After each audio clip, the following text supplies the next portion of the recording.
It is very important to internalize the words of our national anthem so that we take that spirit and motto everywhere we go. I'll kindly ask you to please put your gadgets aside and please stand up for the singing of the Kenya national anthem, all three stanzas, and then we will sing the East African anthem, all three standards. Media team, please take it away.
Haya, shangwe na vigelegele tafadhali.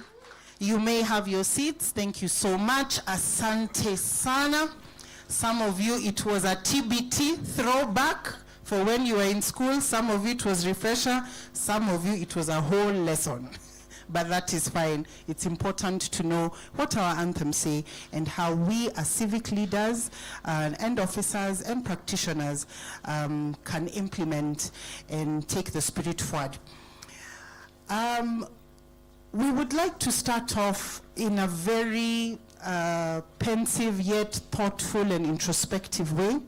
And when Uraia comes together, there is entertainment, which is great because entertainment means it is one way. It is me standing and speaking to you and you receiving. You might not give anything back. But edutainment is very different. Edutainment means it is a two-way street. I talk to you, you talk to me. That is why we were very intentional about networking, turning to your neighbor, learning how to sign.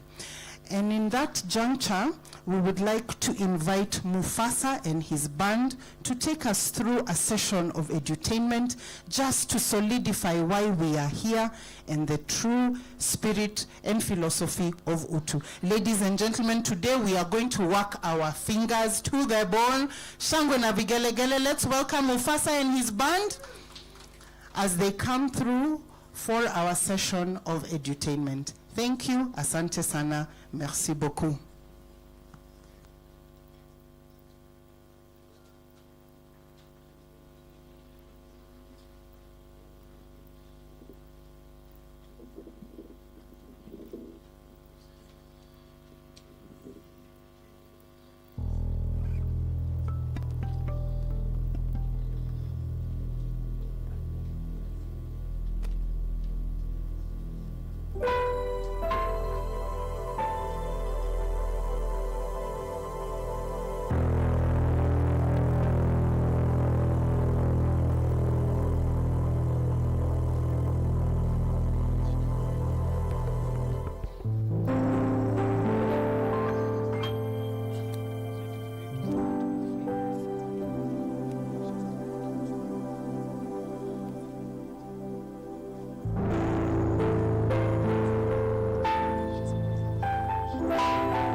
unachotaka, najua unakoenda, najua wataka haki yako. Oh, angalia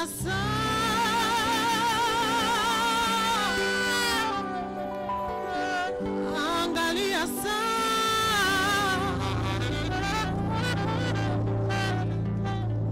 najua unachotaka, najua unakoenda, ninajua unataka haki yako.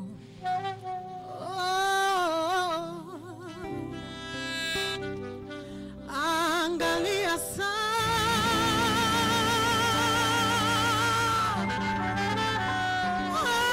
angalia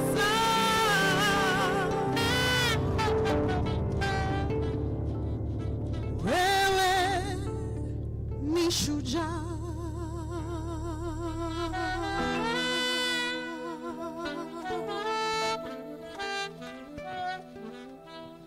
Can I be honest? I said, can I be honest? Okay. Mr. President, the day you won election, we lost a nation. Your leadership is a wound we need to heal from. Your mind is a place we refuse to hail from. Your government has raised more paid actors than our film industry. They have to act blind to see your point of view. You, master of ghostwriters, because you speak of things we cannot see, things you've done when all you've done is undone things. People who speak the truth are a threat to you. Police heads have a go-ahead to protect lives more than they protect lives, but I will not write and lie that you've not given us things. You've given us things to cry about. You might be a good father, but you're father from good. Do they call you Will while you watch other people's children get killed at will? Police killings, injustice, kidnapping, stealing, increased prices of everything. And just how does your government arm goons to harm people, yet you took our police to Haiti to fight goons because they harm people? Does that mean you haters and you love Haitians, or does it mean the depths of your pocket will need overseas to fill? Mr. President, positions of service are not gifts for your friends. If you have to gift a friend, go to a mall or a gift shop or wait for Black Friday. Can I be honest? I said, can I be honest? It's not a presidency we're experiencing. This feels like colonialism again. They're using the Bible again to baptize mental slaves. Colonialism dressed in my skin so I don't feel whitewashed again. Think about it. We're not being led, we're being ruled. The handouts are not meant to touch lives, they're meant to buy voices. So picture a slave master with mass appeal. Every time they give to build a church, what they're trying to do is build a religion that safeguards injustice. Church leaders who preach Jesus but practice self-salvation. Brown envelopes, pocketed bishops. Our president doesn't pick brains, he picks his pocket. Now watch our leaders do bad things in the name of a good God. Watch them steal and tell us to be still. It is God-given. Watch them kill and still come to a funeral just to use a body in a coffin to resurrect their ambition. I'm telling you.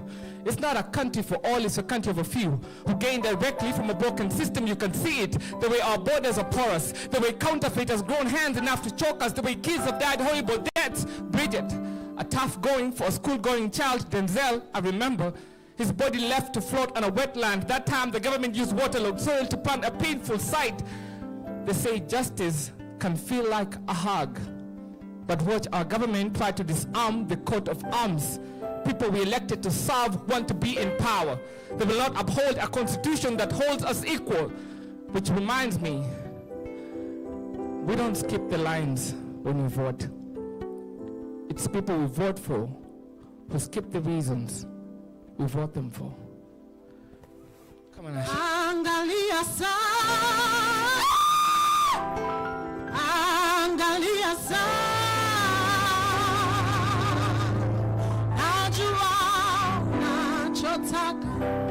Najua unakoenda, ninajua unataka haki yako.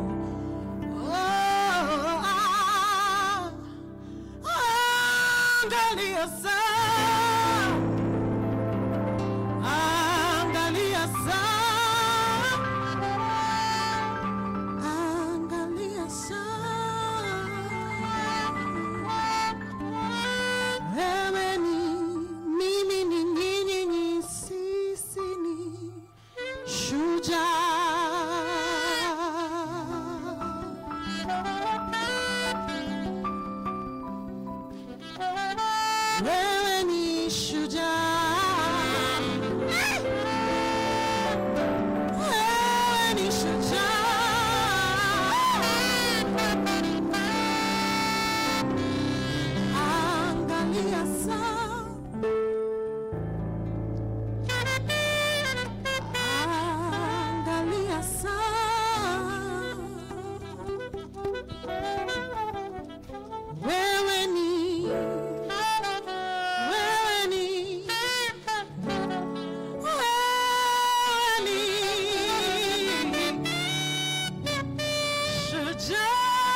Thank you so much, ladies and gentlemen. A round of applause, please.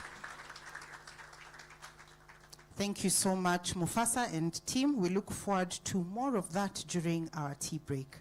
A few housekeeping rules before we start. If you need to use the washroom, once you exit the hall, you will go straight on as if you're going to another conference hall.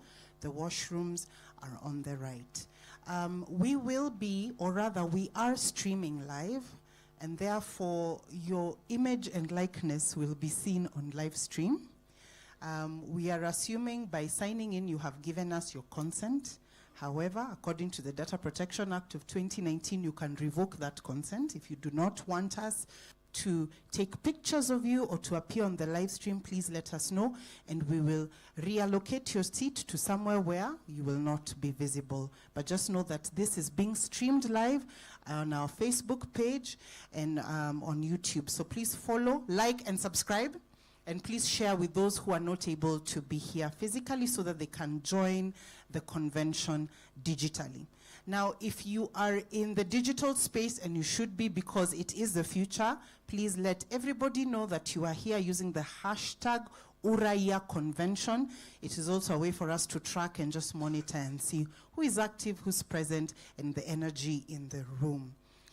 Up next, I would like to invite John Kamande, the Civic Education Officer of Uraia Trust, just to say hello to us and climate setting a little bit, and also to recognize our guests in the house. Ladies and gentlemen, I've seen that we are combining the claps, which I like. So there are those who prefer clapping, there are those who are all-inclusive. Let's do them both. Please put your hands together for John Kamande.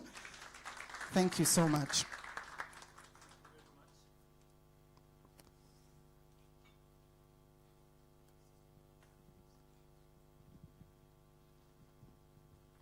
Thank you very much, Cindy. Please, let's also appreciate Cindy Bonita Ogana.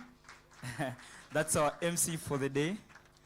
And by the way, she's a seasoned fundraiser and a media actor in this country. We are very happy to have you join us as our MC. So very briefly, before I recognize the people inside this room, perhaps we could get a more cheer by perhaps turn to your neighbor and give them a high five. A big one. Yeah, it's a beautiful morning. Nairobi is known as the city under the sun, and the sun is out. And we are happy to have you here as Uraia. If you're hearing Uraia for the first time, Uraia is the premier civic education organization in Kenya, which started way back in 2000 as a program called the National Civic Education Program, with one dream: to deliver a new constitution for this country. A dream that we worked and fought for over 10 years, until the realization on 27th of August 2010, where we promulgated the new constitution, which is not entirely new now. And we are very privileged to be hosting this convention. We've made it a practice to have a biannual celebration of the gains we have in civic education, and even a reflection. And this is one of those days. The last convention we did was in 2023, and it was very, very, very impactful.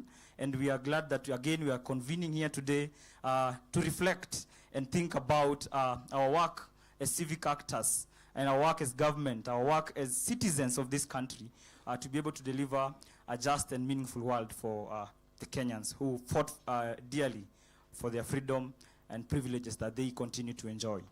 So the theme this year for the convention is strengthening the civic education ecosystem through the UTU philosophy. And we have a lot of activities lined up. I'm glad we also have a lot of entertainment. I can see Willie Oeba is in the house. Welcome, Willie. We'll be having very energizing performances and conscious ones from him. So at this juncture, allow me to recognize the people here. The first category, and I would ask them to stand, are the Uraia civic educators. Uraia civic educators in the room. Where are you? We'd want to see you. Yeah, great. Yeah, we have representation from Nairobi. We have a team of 400 civic educators spread across the country. And apart from the Nairobi team, I can see we have coordinator Tarakanidhi Doris. I'm aware we have Kisii County coordinator Stella. Where are you, Stella? Please stand, please stand. Ramadan Shaban from Narok, we are very happy to have you. and all of you civic educators who are following online. Welcome to the convention. This is indeed a good day for civic educators because we will be launching two very important publications or knowledge products that we are going to be explained later. Secondly, let me recognize the Uraia County Implementing Partners. If you're here representing Uraia County Implementing Partners, please rise so that we can recognize you. Yeah, we have a couple. Yeah, so Bansi from Center for Transformational Leadership in Nakuru. We have IDF represented from Homa Bay. We have Daraja from Nairobi. Please, let's appreciate them. We have Tim. Tim is from Kisumu. Happy to have you around also, Tim. And we are very glad to have you in this meeting today. Thirdly, we have the Uraia Women Rights Organizations. We have a very dedicated program on women rights organizations, and I can see a few representatives. Perhaps you could stand wherever you are so that we can recognize you. I see CDTD is represented here. Asante. We have, I think some of them are coming, and we want to recognize you and appreciate you. Thirdly, fourthly, I think, is to recognize our national implementing partners. Uraia works with partners, and we have quite a number, most of them based here in Nairobi. So perhaps if you're here representing any of the Uraia national implementing partners, we want to recognize. Please rise so that we can acknowledge you and recognize you. I see Sheila Soila from Kenya Human Rights Commission. Karibu. We have Mesha Kodede from Africa for SDGs. I know FIDA is on the way. TI also have been invited. Do you have any other person? Power 254, please rise so that we can recognize you. And by the way, Power 254 are setting up a live stream of a radio. They have a radio, and they'll be calling you to interact with them so that you can share insights about what is coming out from this convention. Asanteni sana, our national implementing partners. Besides our implementing partners, we also have a whole ecosystem of partners we work very closely with. So if you're here, you are a partner to Uraia, even though you're not implementing directly. Please, please be upstanding so that we can recognize you. I see Bunge Mashinani from Kiambu County. Asante.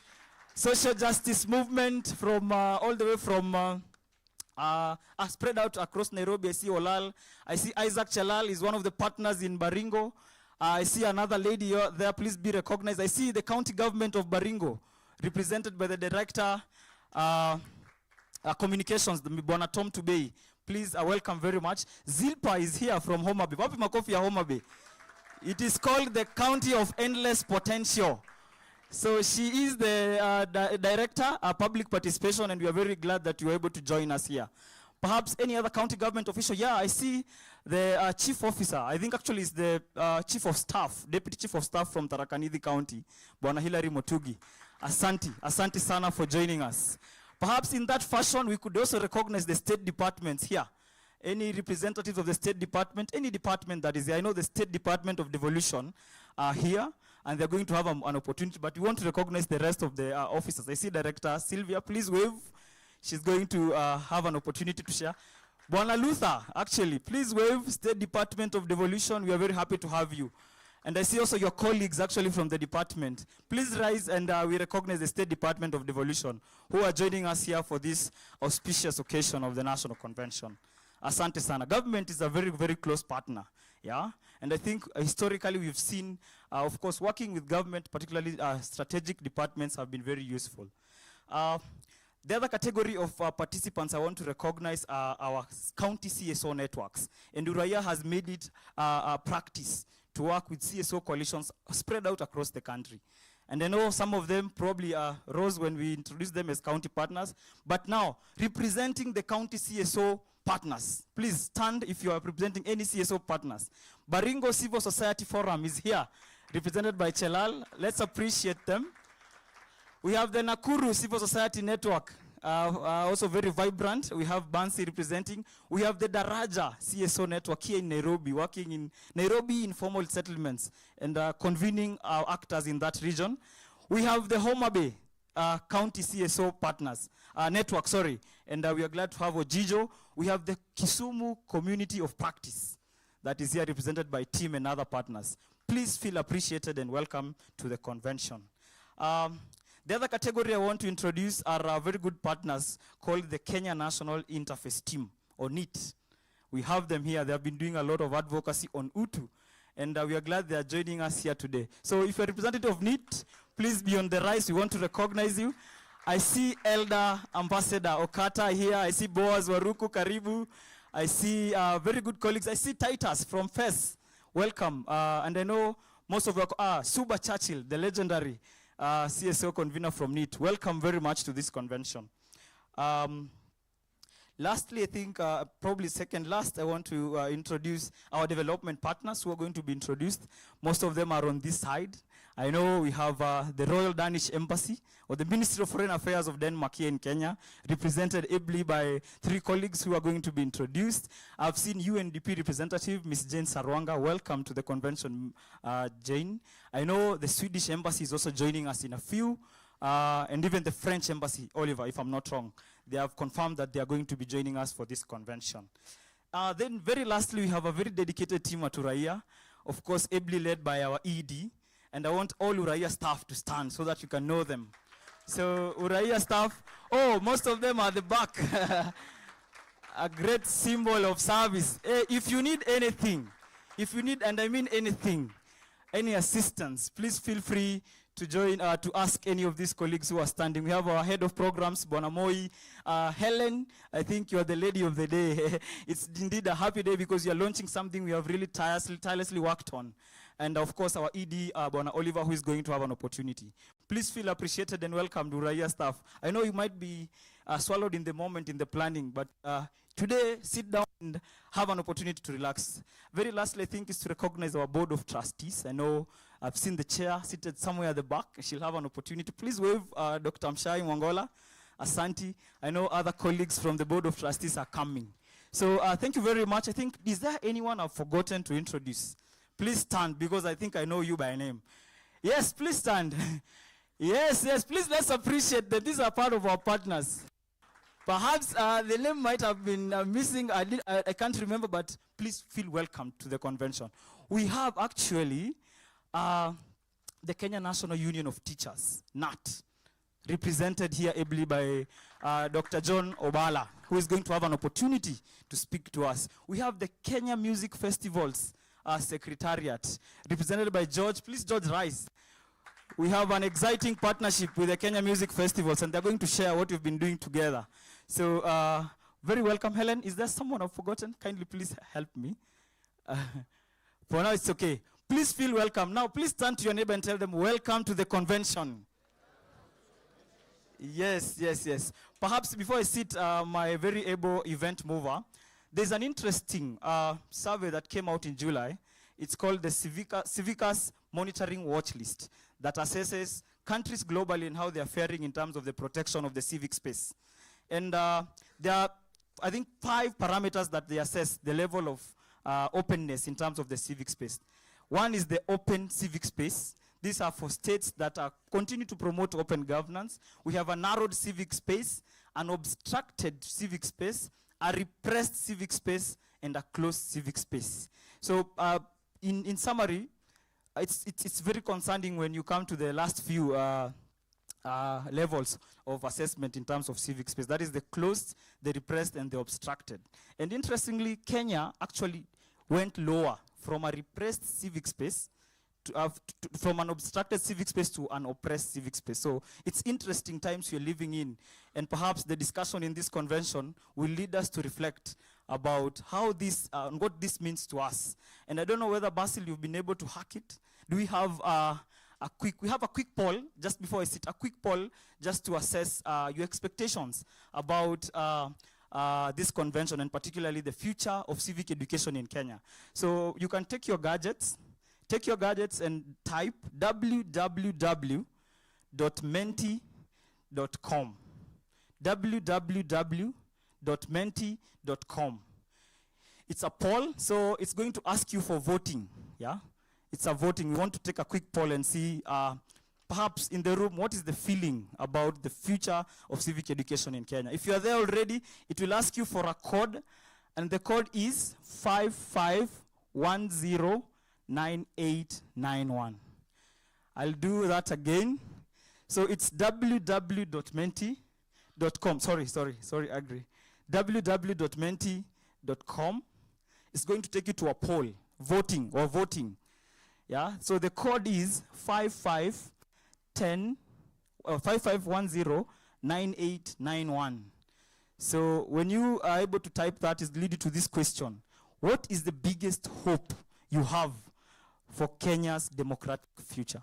What is the biggest hope you have for Kenya's democratic future? Good participation. I see now a total of 20 people have been able to log in, and I see the feedback coming live. So the first one was the biggest hope for for Kenya's future democracy is the Gen Zs. Interesting, yeah? And I think all of you will agree with me that's really on point. The other feedback that is coming is young Kenyans, youth leadership, accountability, the young generation, inclusion and justice, Gen Z-led protest, mature democracy, Kasongo must go, selfless leaders, reawakening, Katiba, inspiring to see that coming also, revival, that's the future of Kenya's democratic future, and perhaps the last two that I've not mentioned, a reformed nation, and senior Gen Zs. Senior Gen Zs, interesting. So ladies and gentlemen, this is interesting. I think we're going to keep on reflecting about that feedback that is coming, and we are very excited to have you here. So thank you very much, and back to you, Cindy. Asante. Let's give John Kamande a well-deserved round of applause. Thank you so much. And all the comments here goes to show that Kenya is a democracy. We have freedom of speech. So thank you so much for exercising that and for all your feedback. I'd like to invite at this juncture the Executive Director of Uraia Trust, Mr. Oliver Waindi, to officially start the event and to give us very pertinent points to ponder upon as we kick off our national convention. Ladies and gentlemen, please put your hands together for Mr. Oliver Waindi.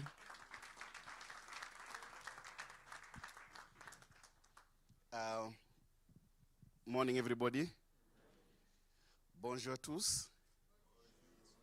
Qui parle français aussi? Un petit, okay. Pas mal.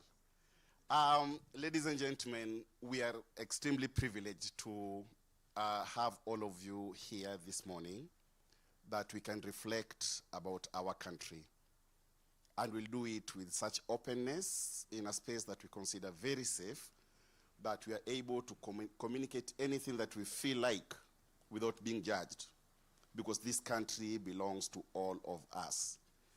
The world generally is facing huge challenges in terms of upholding its democratic principles.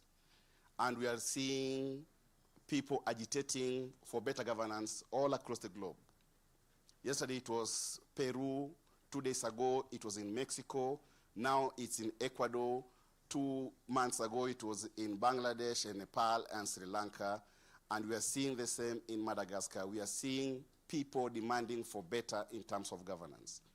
And we are seeing people agreeing no to settle for less when it comes to governance and when it comes to issues pertaining to them.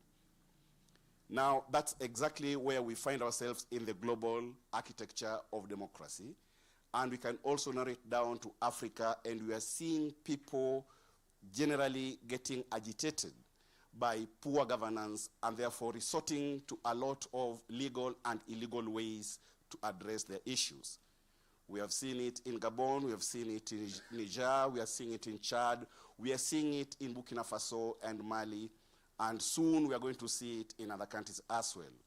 But other countries have opted to go for the one term, and therefore we are seeing people saying, no, we've given you a chance to do what you ought to do, and you didn't do it well, and we don't want you to proceed on. We have seen it in Seychelles, we've seen it in Botswana, we are seeing it in other countries as well, in Mauritius, and this is likely to happen as we go on. So we've got the legal and the illegal ways of approaching it. But when you come to Kenya, we are really faced with a huge task. One, of trying to uphold our democratic principles that we've grown up with for the past 62, 63 years. But on the other hand, trying to entice people to partake of the same, especially the young people. They are fed up with misgovernance, but they don't want to be part and parcel of it. And therefore, we are seeing a situation where 32 million Kenyans are eligible to vote, and almost half of them have got no idea how to proceed on, get the voter's card, and do the actual thing they ought to do. Now, we will do what we ought to do by trying to work with the government to enhance civic education space and to enhance civic education space in Kenya. Civic education space is something that is as old as human beings.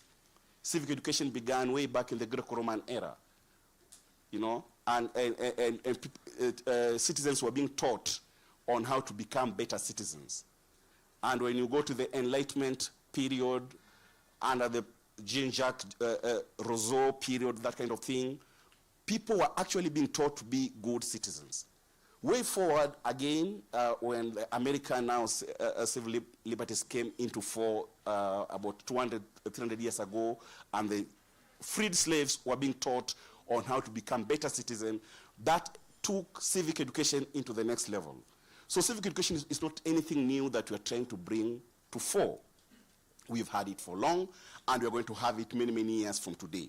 Now, in Kenya, we are privileged as Uraia to lead that gospel of civic education, trying to enhance our Kenyanness by asking the 54 million of us in this geographical space called Kenya to be able to uphold what initially Uraia was known for.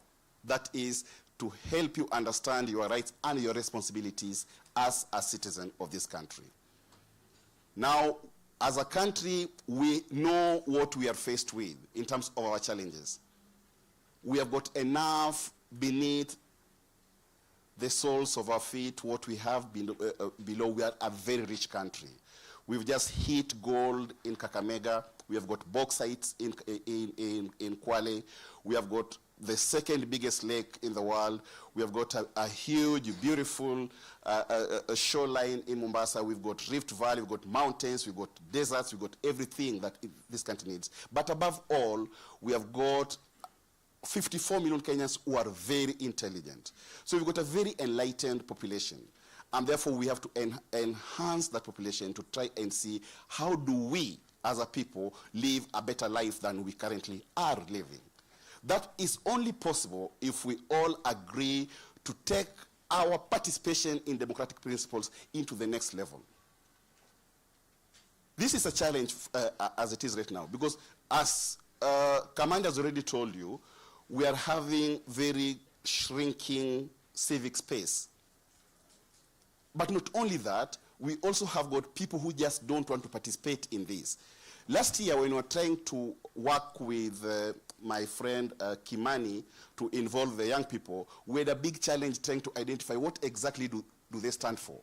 Because it's one thing to hate a system, but it's another thing to participate in a way that can bring change to that system. Because unless we are willing to be part and parcel of the movement that will bring change to our country, we will forever get stuck in this miasma. As it is right now, despite all our potential, and we have been told we are the 6th biggest non-mineral economy in Africa, we still wonder why we still have 500 out of every 100,000 births resulting into deaths in this country for our women. We still wonder why our young people can't get jobs, and the best option for them is to go to Middle East and other foreign capitals.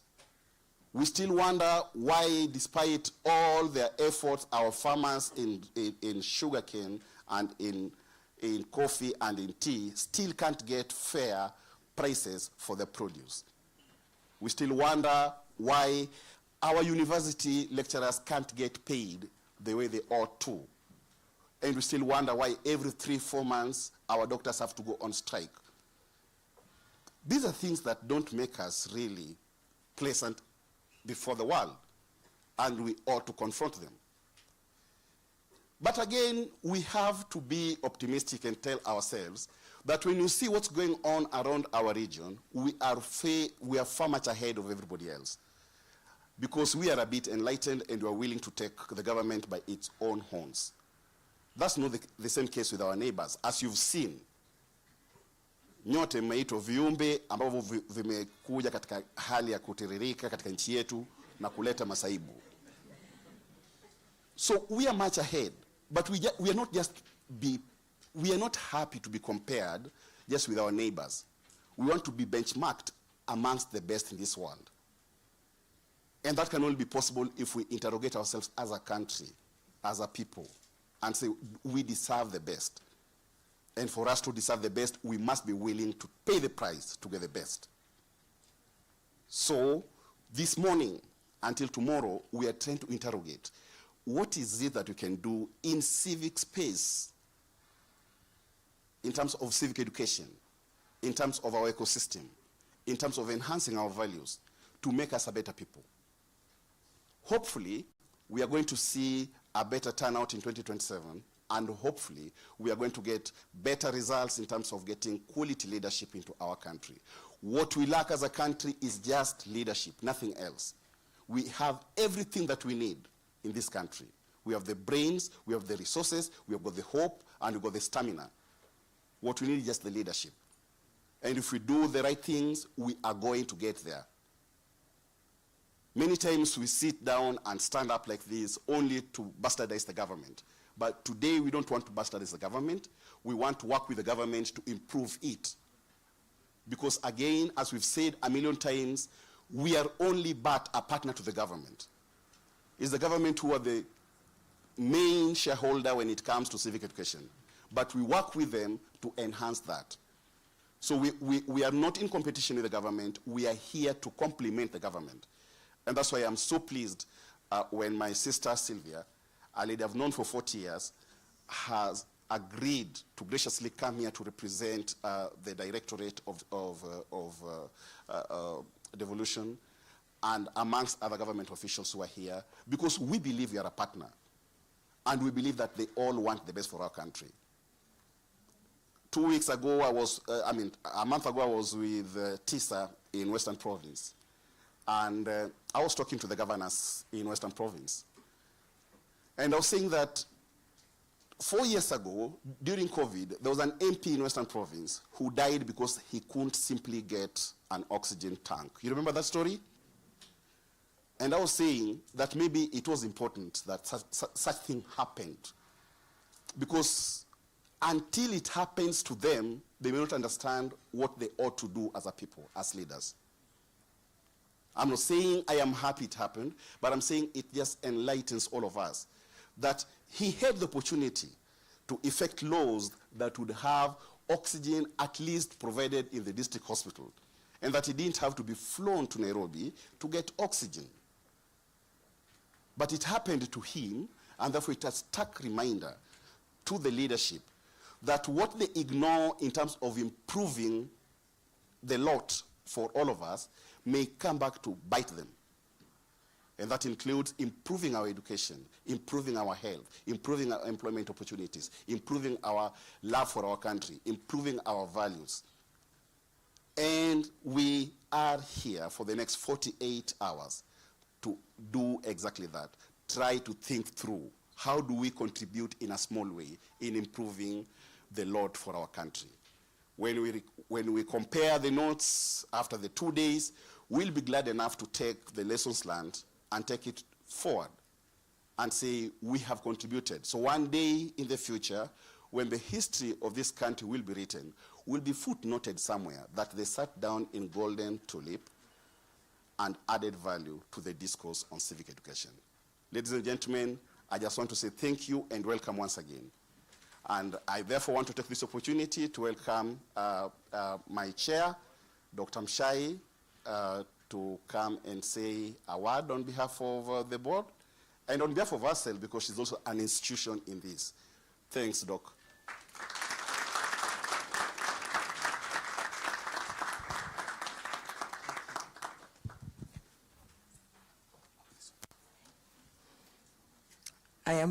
I'm going to stick by my written speech, because those of you who know me know I'm a storyteller. And when you have a captive audience, it's very easy just to go on and on. Good morning, everyone. Good morning, everyone. Because it is a good morning.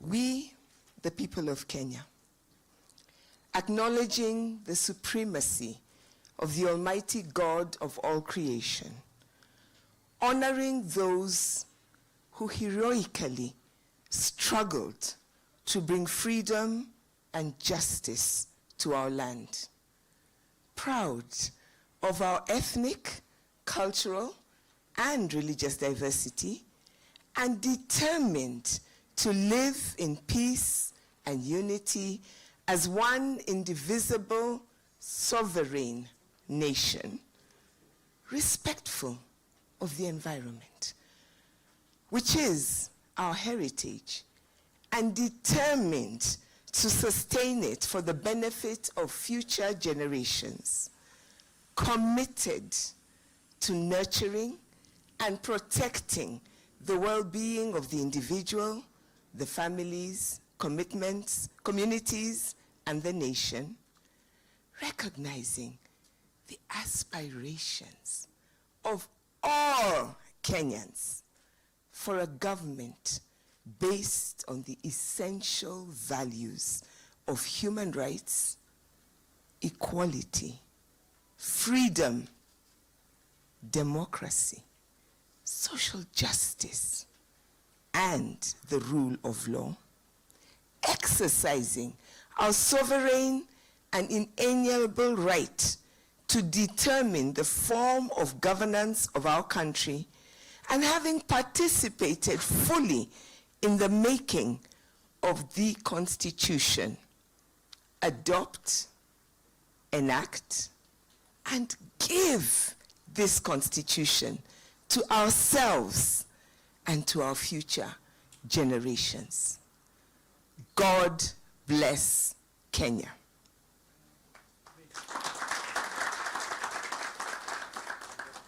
Bearing in mind the limitations of the precious time we have together, allow me to stand on the protocols already observed, and thank you, John, for recognizing everyone in the room so well. Thank you, thank you, thank you.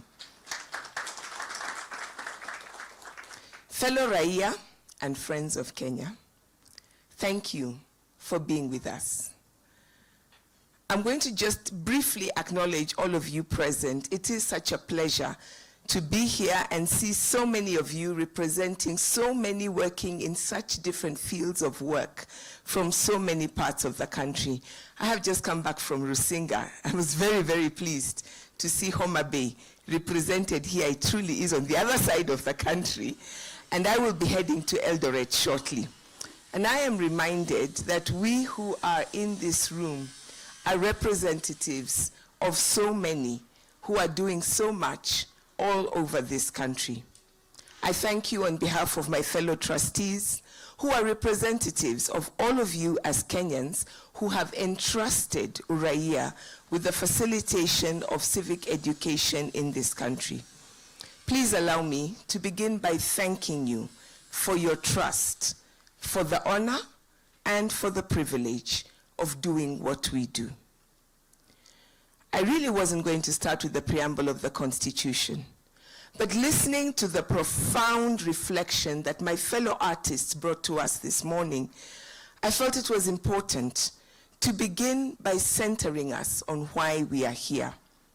So let me thank you very sincerely, Mufasa, and each of the creative intellectuals who joined you in bringing us that first keynote presentation. Thank you. As you have heard, we are, somebody said we are millennials, in that Uraia is 25 years old. And this is a silver jubilee moment for us. And I want to start also by thanking all of you. I know some of you have been on this journey with us from the very beginning. Please allow me just for a few minutes, for those of you who may not be fully aware of this journey, just to give you some touch points as a way of setting the scene for what we are gathered to do here for the next 48 hours. Our name at birth was the National Civic Education Program. We were more an aspiration, it was a dream, bringing together civil society and our partners from outside this country who understood the importance of a shared civic education program. I really do want to honor, and if I may ask him to stand briefly, the founding chair of our Board of Trustees, Boaz Waruku, who is here with us, and you will hear from him as a representative of the many others gathered with us. We were established under the mantra, because Kenyans have rights. And those of you who know about NCEP 1, the National Civic Education Program 1, and NCEP 2, know that when that journey started, that was a question. People asked, Kenyans have rights. And by the time we were done, people were saying, haki yetu, haki yetu. We understood that we have rights. And when I say we, I don't mean Uraia, I mean all the partners together that came together to birth this dream. This dream was confirmed when we transitioned from being what was largely a donor basket fund, even though it was a profound partnership between local civil society and our international partners, when we became Uraia Trust. And the name Uraia reminds us that it is the citizens of this country who are the sovereign in charge of this country, because sometimes we Kenyans forget that. The word trust signifies that what we do is hold resources, both tangible and intangible, in order to facilitate the citizens of Kenya in ameliorating our practice of citizenship on our journey towards constitutionalism. It is a happy coincidence that that same year that Uraia Trust was born, so was born what we fondly call Katiba 2010. So we consider the Katiba our twin and have walked the journey with it. And perhaps the thing we are most associated with, and we're very proud about this, is the Kenyan Constitution. And one of our joys has been to not only be the only ones who have not only, you all know the Green Constitution, but to have made possible the draft Katiba in Kiswahili, because we are hoping that this will become gazetted and will become what Kenyans who are not able to use the English Constitution are able to use in their everyday work and conversations. At the heart of what we do, therefore, is the Constitution. In the run-up, much of what we did was geared towards helping Kenyans on the journey towards promulgation. Once that was achieved, what we do now as a trust is to amplify, educate, and facilitate Kenyans in our Article 3 responsibilities. We all know what Article 3 says, right? We are to protect, defend. Folks, that's Article 3. You don't even have to go far into the Constitution. We are to defend, uphold, and what else? I am not going to tell you. It's in your constitutions, and we give them to you. We exist, not only because, therefore, Kenya have rights, but also because Kenyans have responsibilities. Kwa kuwa Wakenya wana haki, na pia kwa kuwa Wakenya wana majukumu. If you're wondering about our theme for this convention, in the last 5 years, we have embarked on a new phase that came out of an engagement such as the one we are about to have, that led us on a journey of asking, what is the missing piece to this puzzle? Why are we still struggling to move from promulgation to living the Constitution? The answer we got was encapsulated in the concept we call UTU in our national language, a concept we are still struggling to put into words in English. And you will find that we have chosen to spend significant time, and I thank the NIT team for being here with us, in trying to understand what does UTU look like, not in words, but in lived reality. Our goal is to be able to say one day, kwa kuwa Wakenya kweli wana haki, kwa kuwa Wakenya wana majukumu, na kwa kuwa Wakenya ni watu wa utu. I think we're already on this path. And I look forward to hearing you tell us what it looks like from the places that you live and work as we go on to the condition we define as constitutionalism. Let me finish by saying that our vision as a trust is to grow the pace for civic education in Kenya. We recognize that we cannot do it alone, and even if we could, we would not want to do it alone. And hence, we are preparing the ground for the growth of a national ecosystem for all those invested in civic education, whether we work with them directly or not, with the dream that we can together ensure that every Kenyan is facilitated in living up to that preamble and our Article 3 responsibilities, because we not only know our rights, but we also know what it means to respect, uphold, and defend the Constitution, and that we are committed to do so as people of UTU who understand what it means to live out the words of the national anthem that we sang at the beginning. In this regard, as you heard earlier, we are particularly privileged and grateful to have representatives from the different spaces and spheres of action that are gathered here, from social movements to civil society, from public servants to the private sector, from representatives of international partners and bodies to those who come from countries that are working with us in one way or another.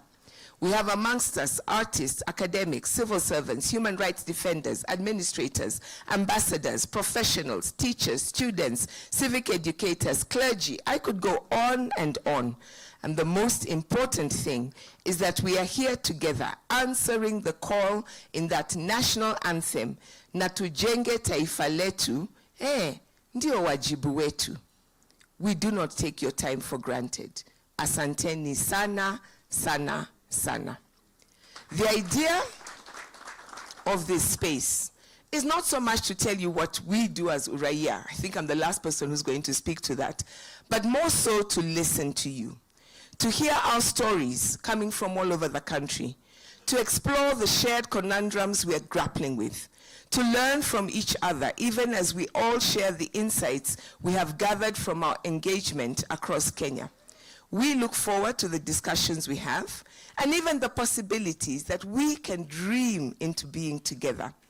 As Uraia, we offer ourselves as facilitators of our collective ideas, dreams, plans, and work, so that together we can grow civic education in Kenya and work not only in this country, but beyond, in every tangible and intangible way we can. Let me just say that for the last 5 years, I've been attending a conference in South Africa with Professor Tuli Mandosela.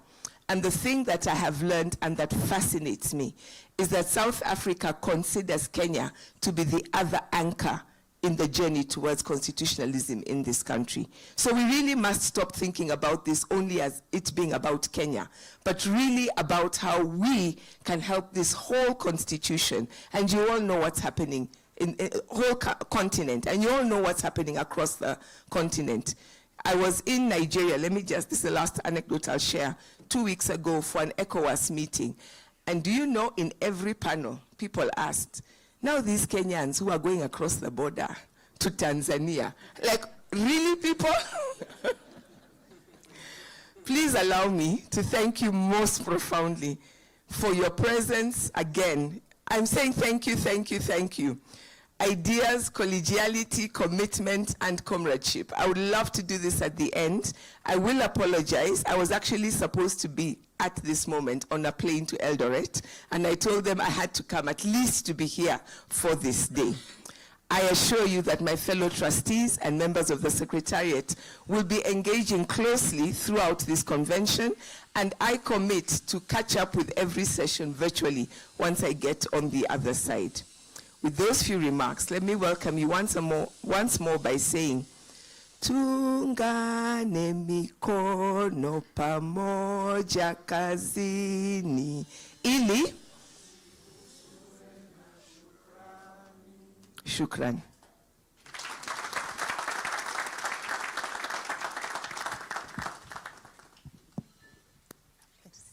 I see it. Another big round of applause, please, for Dr. Mshai. And thank you so much for reminding us why we're here. So when I say God bless Kenya, you say God bless Kenya. God bless Kenya. A bit of enthusiasm. God bless Kenya. Indio Beiliko. Hapa ndio tuko. This is our country. We have to love it regardless. And thank you, Daktari, for reminding us why we are here and the importance of our patriotism. Now, unfortunately, Jerusha Uma from the British High Commission, Nairobi, was not available to meet, but we do want to recognize her and the support that we get from the Foreign, Commonwealth and Development Office. Ladies and gentlemen, please give them a round of applause. Thank you so much for your support. Allow me to welcome Mr. Felix Odhiambo up on stage. He's the Executive Director, Electoral Law and Governance Institute. Ladies and gentlemen, shangwe na vigelegele tafadhali for Mr. Felix Odhiambo. Karibu sana.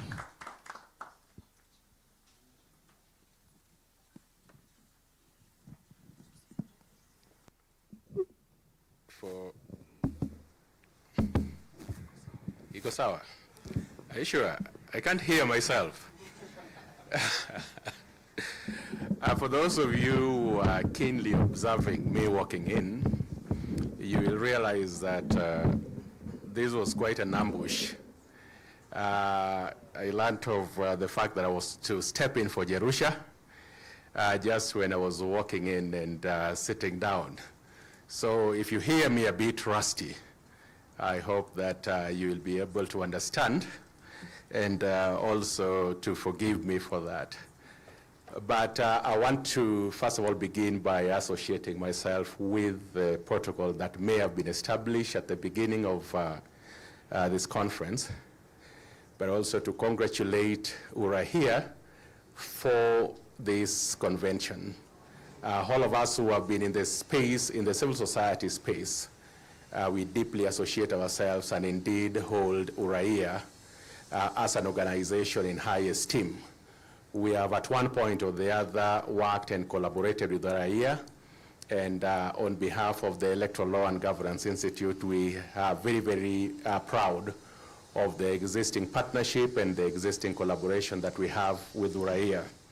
LGA, for those of you who haven't interacted with us, LGA is a regional organization that works to support and strengthen electoral governance, democratic governance, electoral and governance institutions, support to the election management and administration, support to the judiciary on electoral dispute resolution, among others. And as an organization, as a regional organization, we work very closely with Pan-African organizations like the African Union.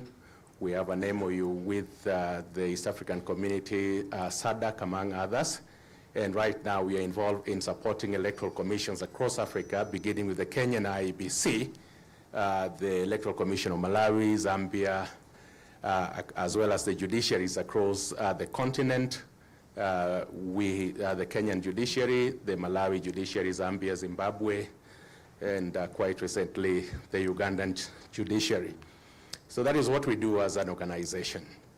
Now, the reason why we are here and the partnership that I alluded to with Uraia, we are currently implementing a program funded by the British High Commission called Kenya Institutional Strengthening Program, or KISP, that was launched a few days back, and that involves an integrated and holistic program that combines public finance management, illicit financing and anti-corruption, issue-based politics, as well as strengthening the credibility of the electoral process, or what we call the elections integrity.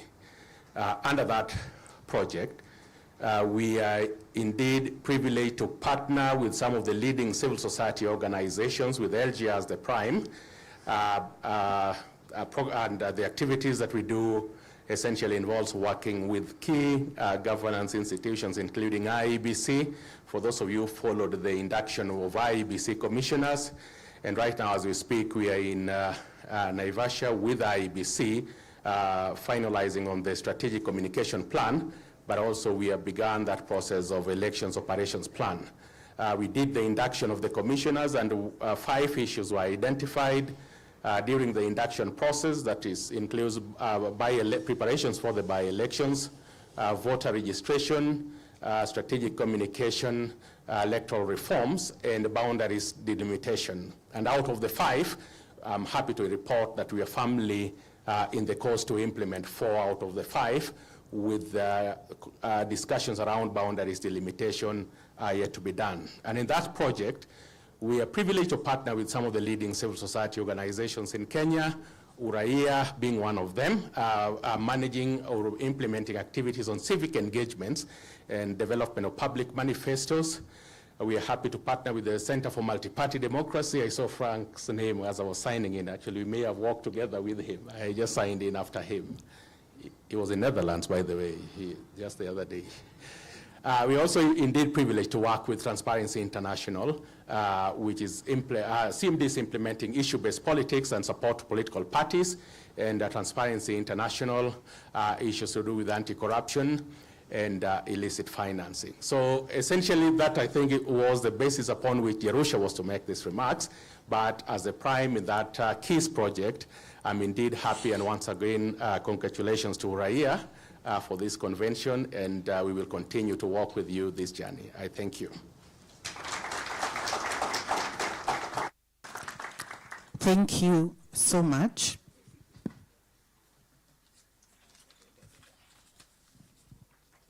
Thank you so much, Bwana Felix. Asante sana.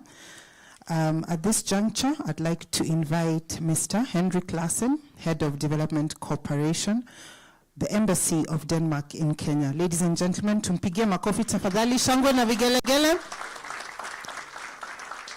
Welcome, Mr. Larsen.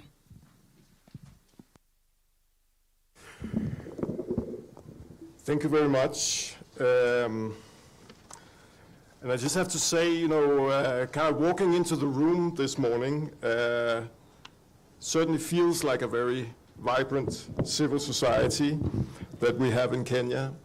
And I think also inclusive. When we're talking about inclusiveness, it's very often like including civil society, including women, including children. But civil society in Kenya is also inclusive. And that's what we're seeing here, inviting both county governments, national governments, really trying to look at this thing in a holistic way. We're all basically working for the same outcome: a better Kenya, a better life for Kenyans.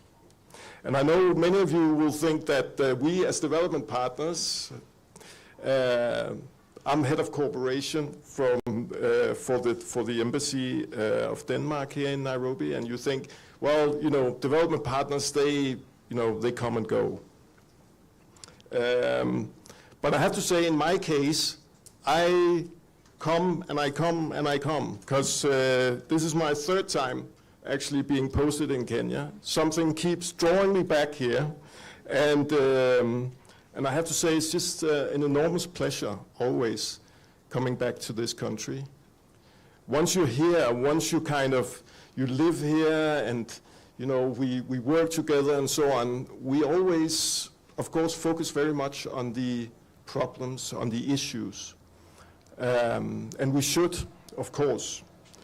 But I think every time I come back here, things have moved on. It's like, despite everything, all the challenges that we're always talking about, Kenya wants to move forward. And you are really an important part of this, and it's just, I can see this from the energy and the passion that is in this room, that there's a good reason for that. The people of this country wants to move it forward. Now, the themes that you will be addressing here, and that we are addressing on democracy, good governance, civic culture, of course lie at the very heart of a strong and vibrant Kenya. Denmark has been a proud partner of Uraia for almost 10 years. Throughout this period, our cooperation has remained firmly anchored in Kenya's progressive constitution and focused on strengthening democratic participation and accountable governance. Just a few areas I would like to highlight from our partnership, which we feel has made a meaningful difference. On civic education, helping citizens better understand their rights and responsibilities. Civic action, encouraging public participation that drives transparency and government responsiveness. Human rights, supporting initiatives that safeguard and promote fundamental freedoms. Electoral participation, enabling citizens to engage confidently and constructively in the electoral process. Public participation, empowering people across all ages and backgrounds to join policy dialogues, monitor service delivery, and oversee public finances. Access to justice, expanding legal aid and rights awareness, especially for women and marginalized communities. Civil society capacity, helping CSOs influence policy, advocate for fair resource allocation, and strengthen social accountability. And finally, awareness of the social and sustainable development goals, supporting a more inclusive and sustainable development trajectory. I really want to use this opportunity to commend Uraia, its national and county partners, and its dedicated team of civic educators spread across the country. Your commitment continues to inspire, and the impact of your work is evident. Together, we are seeing citizens grow more empowered and more engaged in both Kenya's democratic life and its socio-economic development. A key highlight of this convention is the launch of the revised Civic Education Trainers Manual and Handbook. And I want to congratulate Uraia on this achievement. These updated resources will help ensure that civic education remains relevant, practical, and accessible, strengthening citizens' understanding of the Constitution and enabling them to claim their rights and fulfill their responsibility even more effectively. We've already heard, of course, references to the upcoming elections in 2027, and looking ahead towards these elections, I just want to emphasize that Denmark remains committed to supporting efforts that promote peaceful, credible, and inclusive electoral processes. This includes continued investment in civic education, support for the engagement of women, youth, and marginalized groups, and collaboration with institutions and civil society working to strengthen transparency, dialogue, and national cohesion. I really want to wish you, from the bottom of my heart, fruitful deliberation. These are going to be incredibly important. And we are, as the Danish government, we're going to really take some of these things with us, also in relation to formulating our coming strategy for the next period of time of our engagement in Kenya, which is going to continue to be very strong. Thank you very much. Thank you so much, Mr. Larsen, and we appreciate your commitment to supporting us in our efforts towards a free and fair election. Asante sana. At this moment, I would like to recognize the Office of the Attorney General who are meant to come. They do send their apologies, but we do appreciate that they with us, even though in spirit. Tafadhali tuwapigie makofi, just to recognize them. And at this moment, I'd also like to welcome up on stage Dr. Sylvia Vudi, who's the Deputy Director and Head of Civic Education and Public Participation, State Department of Devolution, to give us her remarks on behalf of the Principal Secretary. Ladies and gentlemen, please put your hands together for Dr. Sylvia Vudi.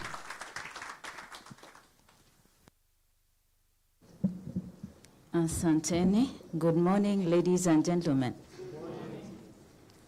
Yeah, I'm seeing people here looking very brave. In government, we talk, read speeches, and talk some more.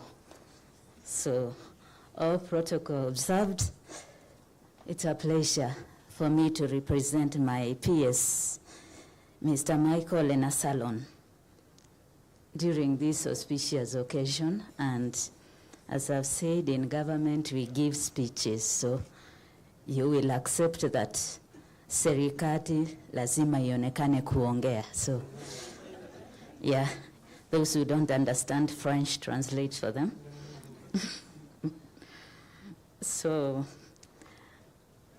my PS was requested to make sure that he talks about the state of civic education in Kenya, opportunities, risks, and challenges. So, ladies, when I stand this morning, it's because Uraia appreciates that the State Department for Devolution has a very crucial role to play when it comes to civic education. And many times we interact with people who don't even know who we are.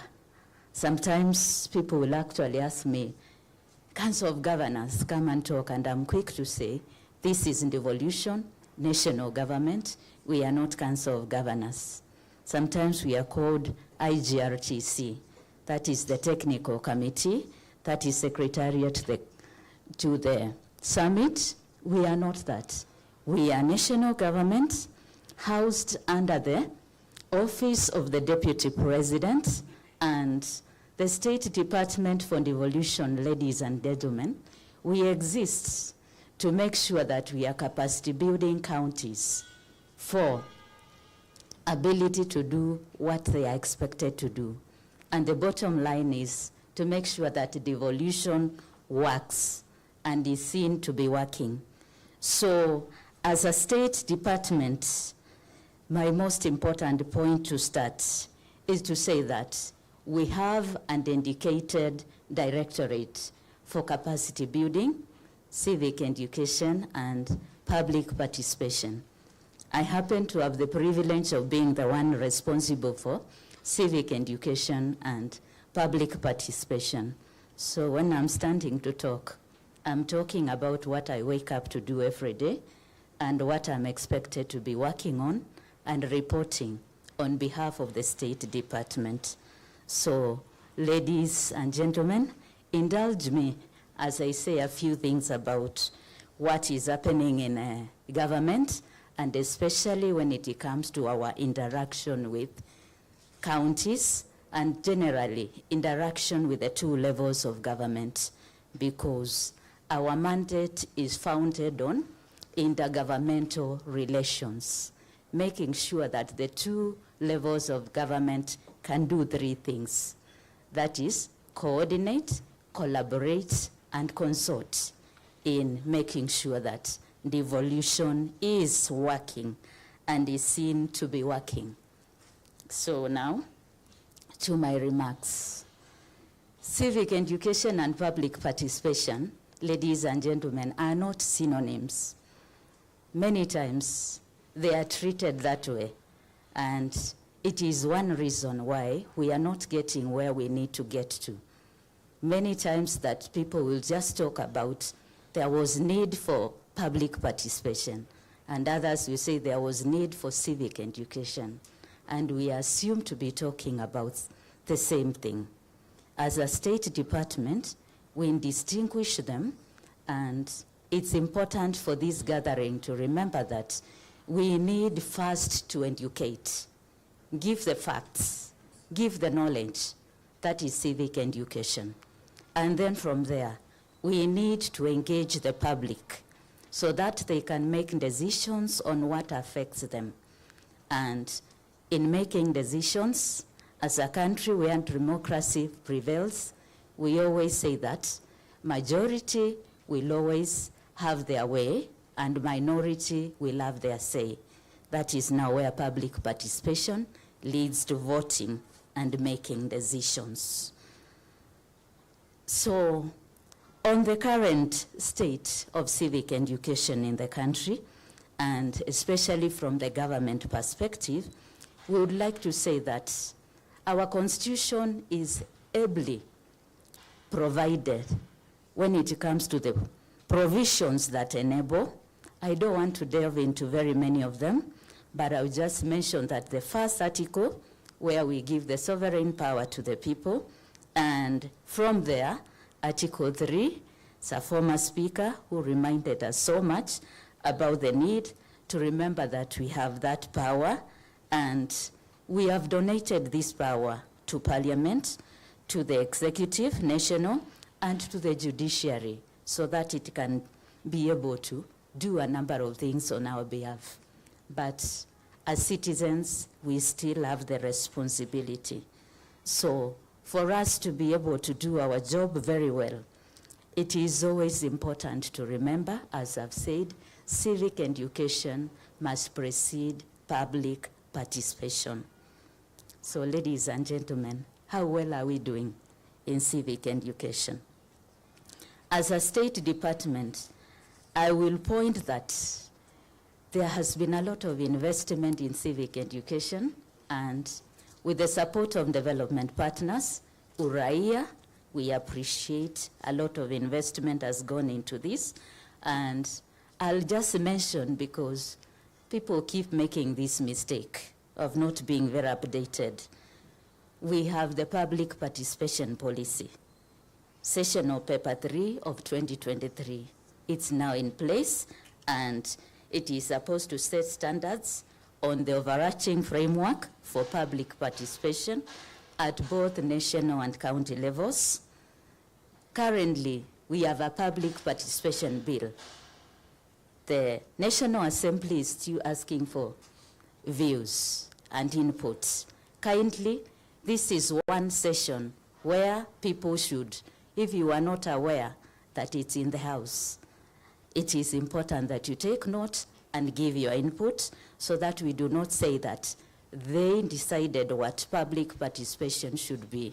Give your contribution as much as possible before Parliament can deliberate.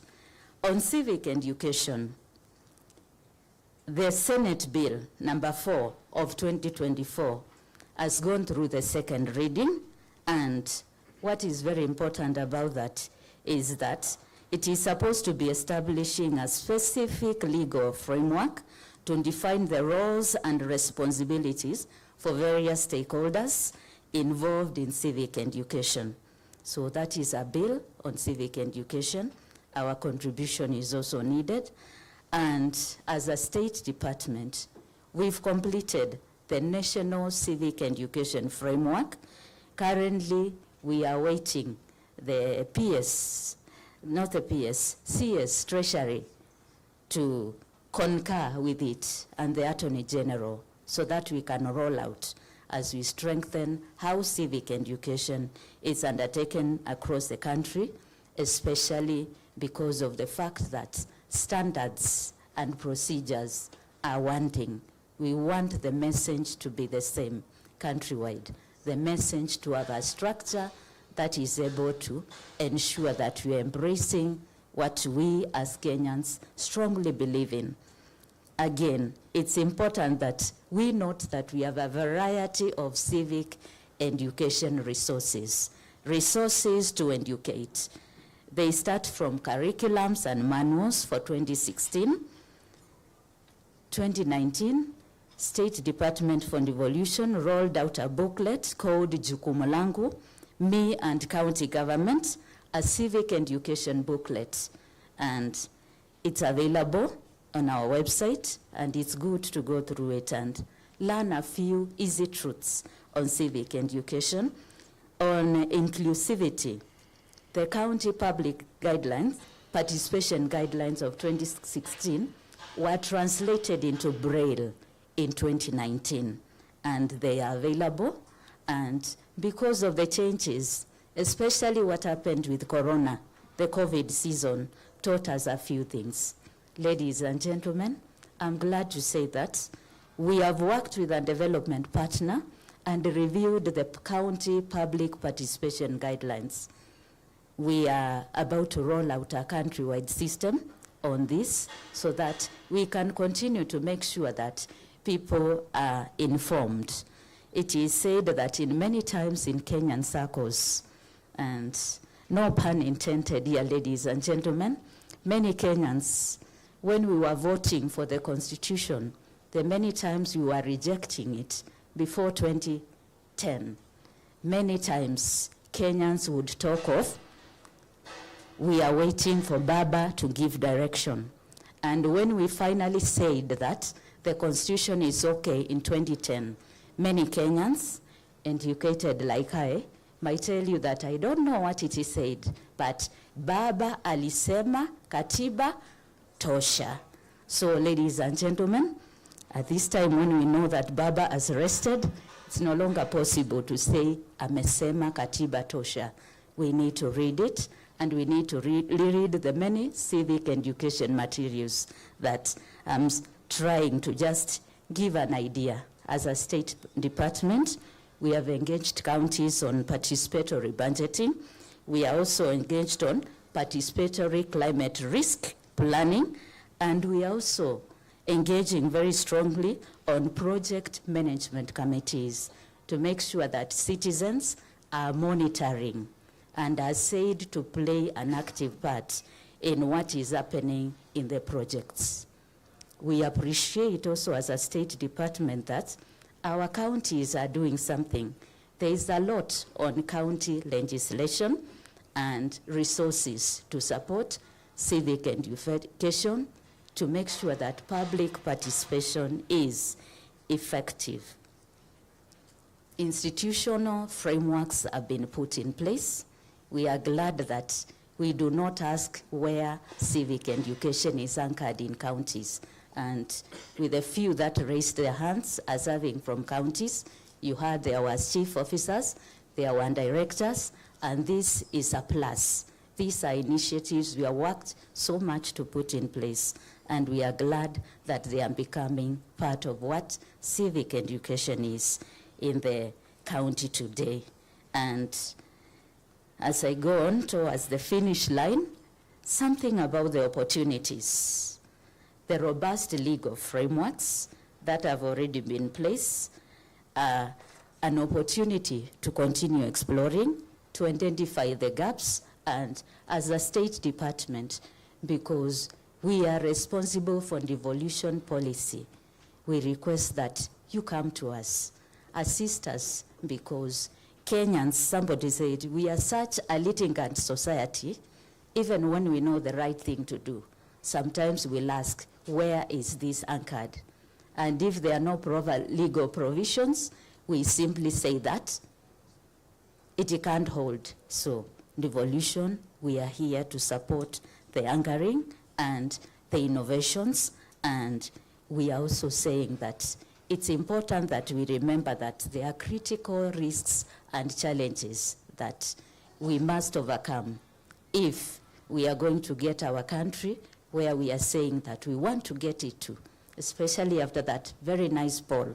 And some of these risks include the apathy of misinformation, inadequate and unpredictable funding, lack of coordinated frameworks, political interference, and the shrinking space. The young man who had the talking points here talked to that. Apathy and lack of trust, and of course, the challenge of inadequate information access and information. So we need to work on this so that we can make sure that we are pulling together. And as much as possible, one thing that is very clear from where I sit is that when we continue to have the problem of not being able to give feedback to citizens. With time, they leave it to us and tell us, continue with what you are doing. So as we continue, remember, civic education needs to be seen to bring feedback when we present to wananchi issues and tell them that we would want them to contribute to them or to support the various initiatives. So in my closing, ladies and gentlemen, I would like to quote from Victor Hugo. He says that equality does not mean that all plants must grow to the same height. It means, in civic education terms, an equal outlet for all talents. In political terms, that all votes will carry the same weight, and in religious terms, that all beliefs will enjoy equal rights. So, ladies and gentlemen, we work towards that equality. Let us remember that quote. God bless you. Asanteni.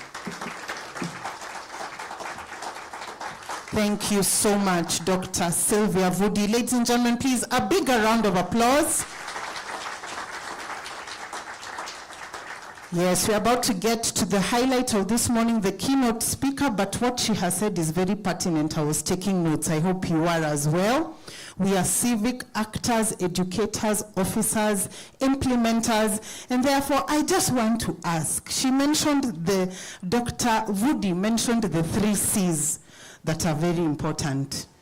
What are they? The 3 C's. Yes. Collaboration. Uh-huh. Okay. Collaboration, yes. Consultation, yes. And coordination. Thank you. So a round of applause to him. And for those whispering, we know what you are doing during exam time. No more Kenyas. All right. Dr. Vudi mentioned a Senate bill on civic education that has gone through the second reading. What Senate bill number was that? It has go. Hey, there's always that Kawan student. Ameshika kila kitu. They've gotten everything. What is this? It was Senate bill number? Number 4. Okay, thank you for educating those who were like, I'm not sure. It is between 1 and 10. All right. There is a sectional paper number dash on public participation. Sectional paper number? Number 3. It's good to know that you are listening and you are very attentive. At this juncture, it is my honor and pleasure to introduce our keynote speaker. Ladies and gentlemen, he's a man of repute. He is a key player in the civic consciousness, active citizenship, and the future of the democratic governance in Kenya. Please note, what I'm about to say is not grammatically correct, but it is Kenyanese. So if I say it, you'll understand. Please be upstanding. Let's all be upstanding, rise to our feet, and please give the biggest round of applause to our keynote speaker, Irungu Horton, Section Director, Amnesty International Kenya. Let's also give an inclusive round of applause, Thank you so much.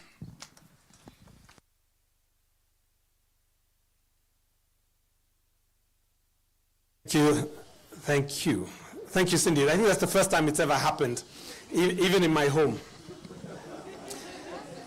So first of all, I'd just like to start. I won't do the full protocols, but just really to say state officers, citizens, educators, creatives, what did I get else? Unionists and journalists and any other activists in this room, good morning.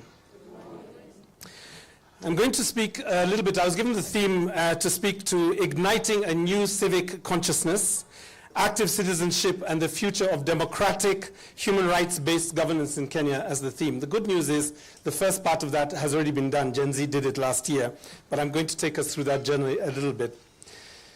I wanted to also just start with a personal confession. I applied for the position of Uraia Trust Director. I think it was around about 2010, 2011. Huh? I was trying to remember. It's so far along. The elders will remind us, 2007. And it was a very rigorous interview. I spent a lot of time preparing on it. I didn't get the position, but it went to a very fine activist. I think it was Abu Bakr Zain. And since then, we have seen a couple of generations of leaders, and I think Grace Maingi is one of them, and I think also Oliver Winde is the other one. So I just want to start by honoring them, because the faith, the vision that I had for the trust then has actually been implemented, despite my unsuccessful application. The trust is a major force for public participation. It is a major force for building capacities both within state agencies but also civic organizations, and it has remained an enabling organization. It has not occupied the space that now is occupied by so many other organizations. So I just want to acknowledge that, and I'll come back to the 25 years in a minute. The presentation is in essentially 3 to 4 parts. The first is really just kind of setting the scene and the context. I want to talk a little bit about what we could learn from the last year or so of activism, and then I'm going to end up with a call to action. Back in 2007, I guess 2011, the word activist was a controversial word. I won't say a dirty word. It was a controversial word. Many of us chose deliberately to replace it with the idea of active citizens. And the logic behind that was essentially to create space for those of you who work within government to start getting passionate and committed about things that related to the Constitution. But it also allowed for those of us who wanted to be disruptive to come from a space of love for the Constitution rather than an anti-anything. And I always remember being arrested and held overnight at just after we had occupied Langata Road Primary School. And as I came out, I won't mention who it is, but one of our leading content creators, I think is what the language is now.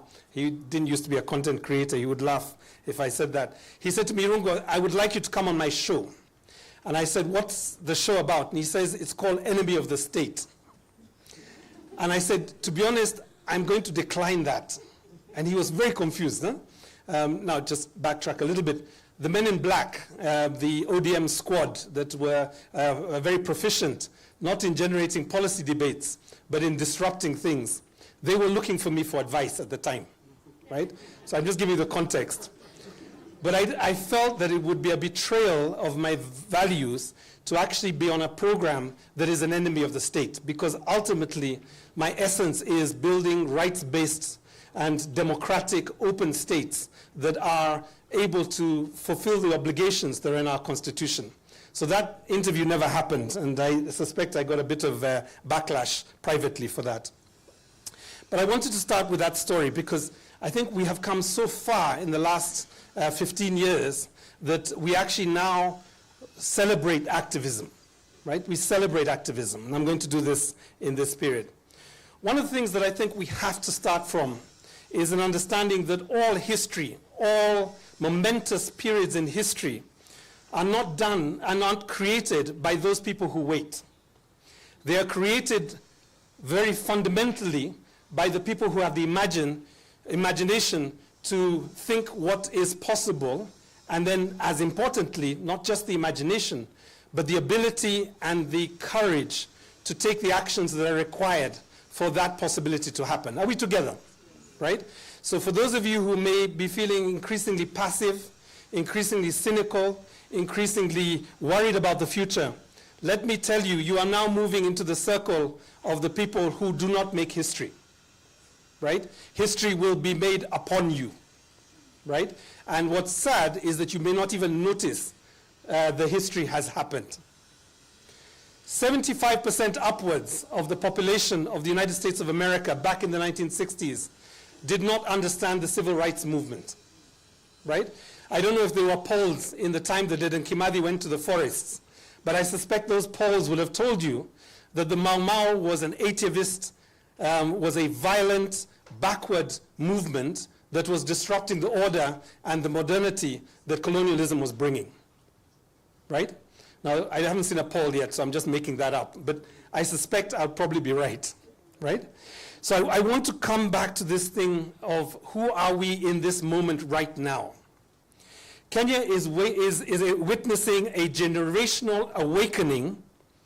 The Gen Zs, the young leaders that are out there, and some of their elders and some of even their youngers, I think of the Busia girls who shocked us earlier this year with their courage. They are transforming our streets into classrooms for civic education. And it is having an impact on us all. Both state agencies, civic organizations, and I may add maybe the third group, funding partners, are struggling to adapt, and they are beginning to perish in their inability to be able to work with this energy that is developing. Okay, I hope I'm challenging some of you. I suspect you came into the room with a bit of comfort that you're doing really well. But I'm going to argue that actually our theory of change has to fundamentally shift in this period, or we will perish. Imagine a few years ago, and of course with the work of the Trust and others, you know, we have got, I guess, to a point where we recognize that the Constitution is the fundamental law of this country. But just imagine in the last 1 year or so, how we have begun to become very intimate, almost like it is a relative in our families, with Article 37. The right to? Sorry? Food. The right to protest. In the Constitution, it says the right to assembly. Article 1, Article 3, the rights of a suspect, or rather of a suspect. The dangers of excessive use of force. Last night I was on a call with Amnesty colleagues, and they were talking about how in Brazil, the human rights organizations are struggling to explain why extrajudicial killings is a bad thing. Because in Brazil, poor communities have got used to the absence of police services, and therefore now think mob violence, extrajudicial killings is actually one of the ways that you keep down violence. And I have to say that's where we were when I joined Amnesty in 2018. Right? We have moved dramatically, step by step. The lawyers would say we are doing something called demos prudence, which is the creation of the law using public participation. Like you have jurisprudence, right? So for those of you who are not lawyers, like myself, although occasionally I keep getting dragged into that space a little bit, what I would tell you, there is even a more powerful culture that is developed through demos prudence than that comes through jurisprudence. The idea that you cite cases and you win cases in court. Demos prudence is the idea that constitutions live or die on the basis of the activism that gives life to those constitutions. And that activism is not just happening in courtrooms, it's happening in all the spaces that we are there. Allow me to move to the next slide, which is really thinking a little bit about this current landscape that we're operating within. Corruption scandals, the shifting of health income from a one-tier bank, perhaps, to a three-tier bank, and somehow this is normal. The use of conflict of interest to undermine a law that is very young in our statute books, so that the political class can continue to rifle through our budgets. The shrinking civic space, the constant changes that we're seeing to different laws, including the Computer Misuse and Cybercrimes Act. The authoritarianism that we are seeing in terms of the practices on the streets and the response to both surveillance and also enforced disappearances of young people. The contraction of the essential services that our people need to survive in health, in education, in agriculture, and elsewhere. All of this is not just democratic backsliding. It is the elements of an authoritarian playbook that unfortunately is not something that we only have in Kenya. It is a global playbook. We have started to see it in this region begin to take shape in ways that we are now very worried, even for the concept of national sovereignty.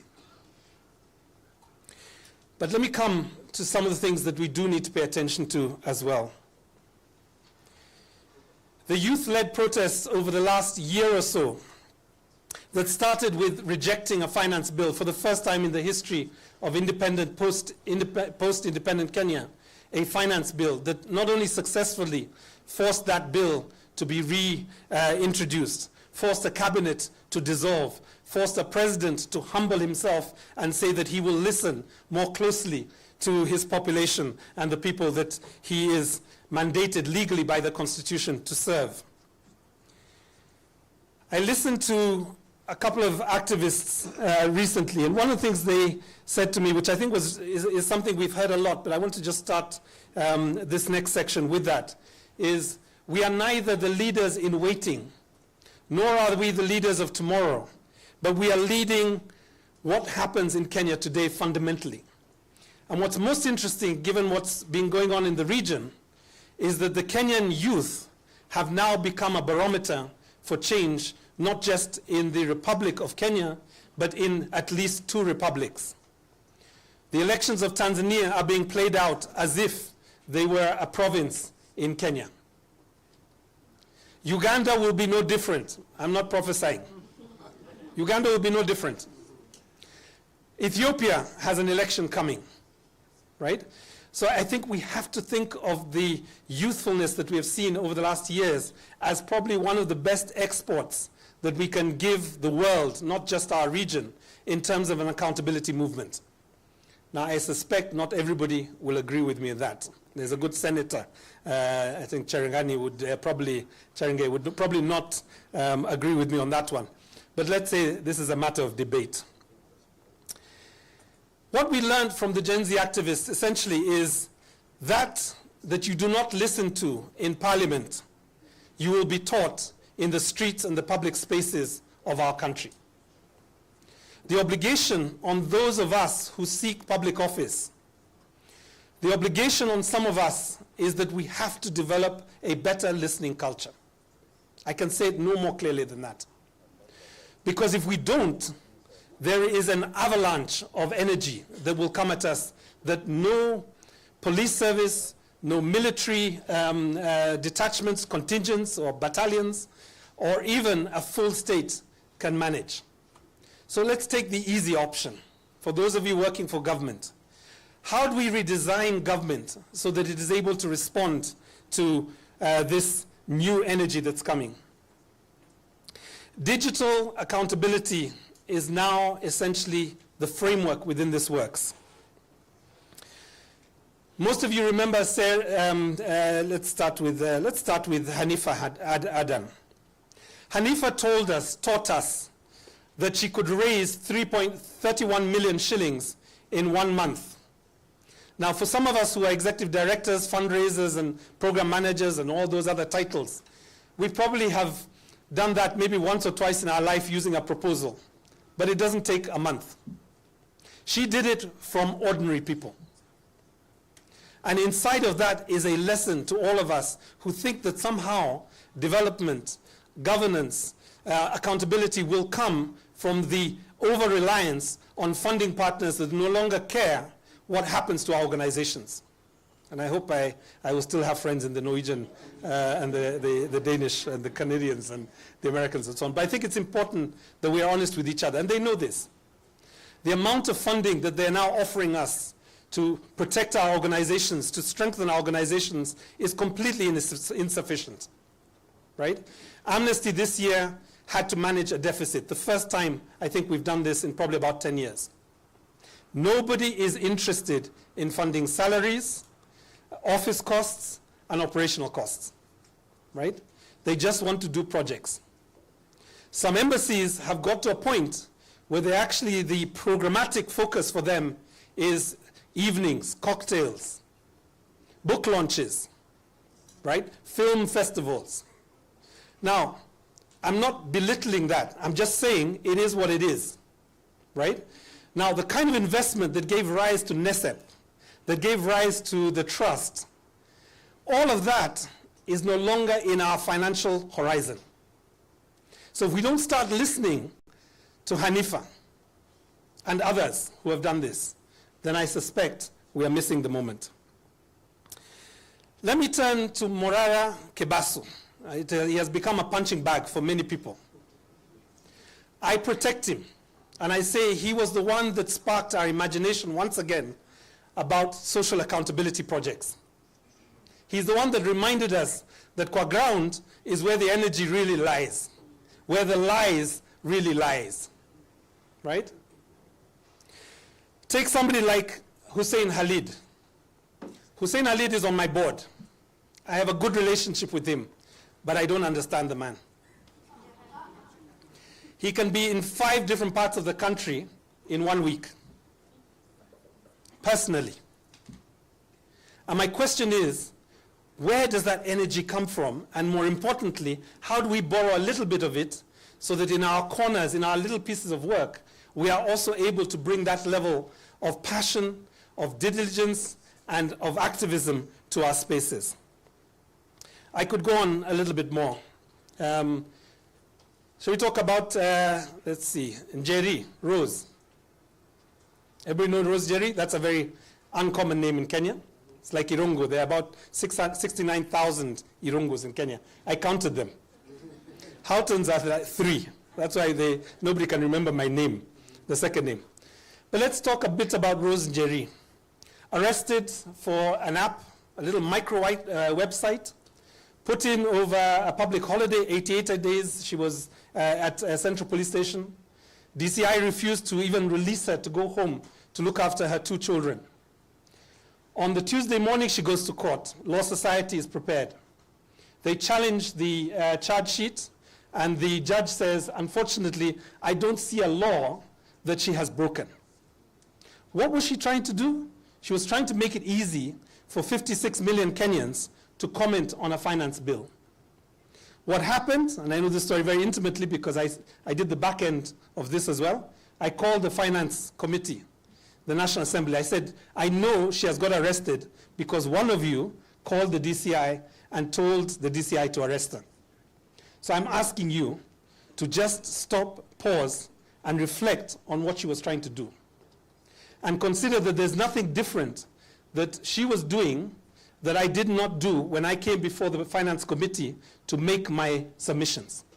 But what she did, she gave the possibility for millions of people to do that. Now, my request to you is to release her immediately. My second request is when she's released, employ her. And the committee member said, I won't mention the name, what do you mean employ her? I said, the brilliance of her is what you need in the National Assembly. Because she has figured out how to do mass-based public participation. Your problem is you have not figured out how to process it. And there are things called algorithms. There are things called machine learning. But you don't know that because you're like me. You come from a generation that thinks it's still possible to run a country using a notebook and pen, or Word, Microsoft. So I want to just, I could go on and on. I could talk to you a little bit about Willie Oyiba, and I was going to, Willie, I had you down here, but I'm not sure if I should continue because you'll blush. But, I wanted to talk a bit about creativity as resistance. Music. Justine Wanda, who basically turns comedy into something that is educational. There are so many leaders that have emerged in the last 1 year that I don't even think mentally we have reached a place where we know what to do with them, right, collectively. Now, the good news is they don't need you to know what to do with them because they're empowered enough to know how to use their craft to be able to work. So I think it's very important that at this time, we actually stop and reflect because history is being made as we speak right now.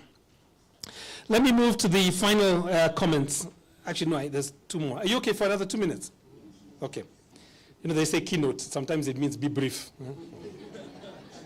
So I want to be invited back, not 20 years from now, but a few minutes.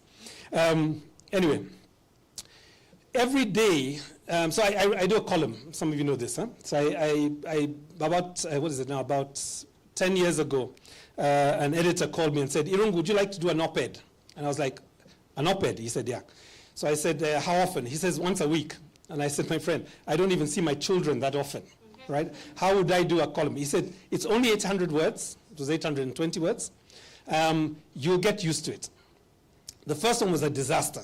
In fact, the staff who looked at it, they basically broke it into 3 different articles. They said, keep focused, just one theme, right? I had too many things there.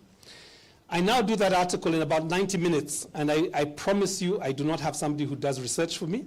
I open my laptop, and Kenya gives me an article every week, right? This is the thing it's fascinating. I know one day, when I step away from this space, if I still have the guts to write articles, I will struggle with what to write. But the thing about being in action always is it brings you into contact with other people who are in action. So every week, there is a story that needs to be told. My favorite stories at the moment is how last year we were demoralized by the refoulement of the Turkish refugees in I think about August last year. We then saw 37 Ugandans who had come for a party workshop in Kisumu, taken across the border against their will, slapped with terrorism charges, and then 2 months later we saw Kizza Besigye. Kizza Besigye yesterday, I believe, has just gone through 1 year of detention before he has even been able to go through the court case. It's pre-trial detention. He is probably not going to move from that position until after the elections in February. Right? This is what we saw last year in terms of transnational repression. This year, we saw Maria Sehai Sarungi picked out of a hairdresser. She was at 1 hour before she was taken across the border, like she was somewhere near Isinya. But the pressure from citizens, from activists, was sufficient to turn that vehicle around with one phone call. Bob Jage and Nicholas Oyo, 38 days in what is being called by the president of Uganda as a, you're not paying attention, a? Okay, don't let history pass you by. When they come out, they tell us that there are 150 other people in the fridge. Not 15, 150, including the nephew of the cabinet minister in charge of interior in Uganda, right? His own nephew. Now, the story is not so much about fridges in Uganda. It's about the power of people who decide that they're not going to forget about Bob and Nick. It's about writing letters. It's about sending emails to the presidency. It's about media work. It's about reminding their families that they should not give up. It's about organizing psychosocial support for them.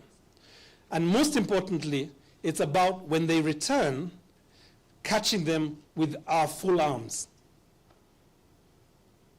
Because it's not just about Bob and Nick.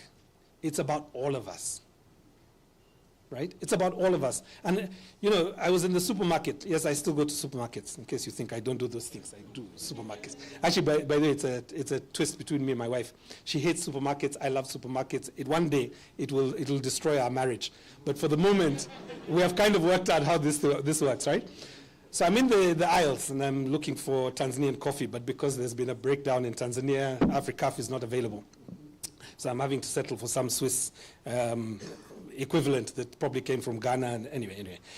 As I'm there, a consular officer from one of our embassies walks up to me. I won't say which one. And he says, Irungu, you don't know me. I live abroad. I represent our government abroad. And I have to say that the work of human rights organizations, the works of governance organizations, is so fundamental at this time that I don't even know how we would represent Kenya if it had not been for the energy that we saw in the country over the last year. So I want to just acknowledge you. I want to say that it is completely poetic, that a 25-year-old organization should have the opportunity to renew its vows to the Kenyan people using the energy of 25-year-olds. Thank you very much.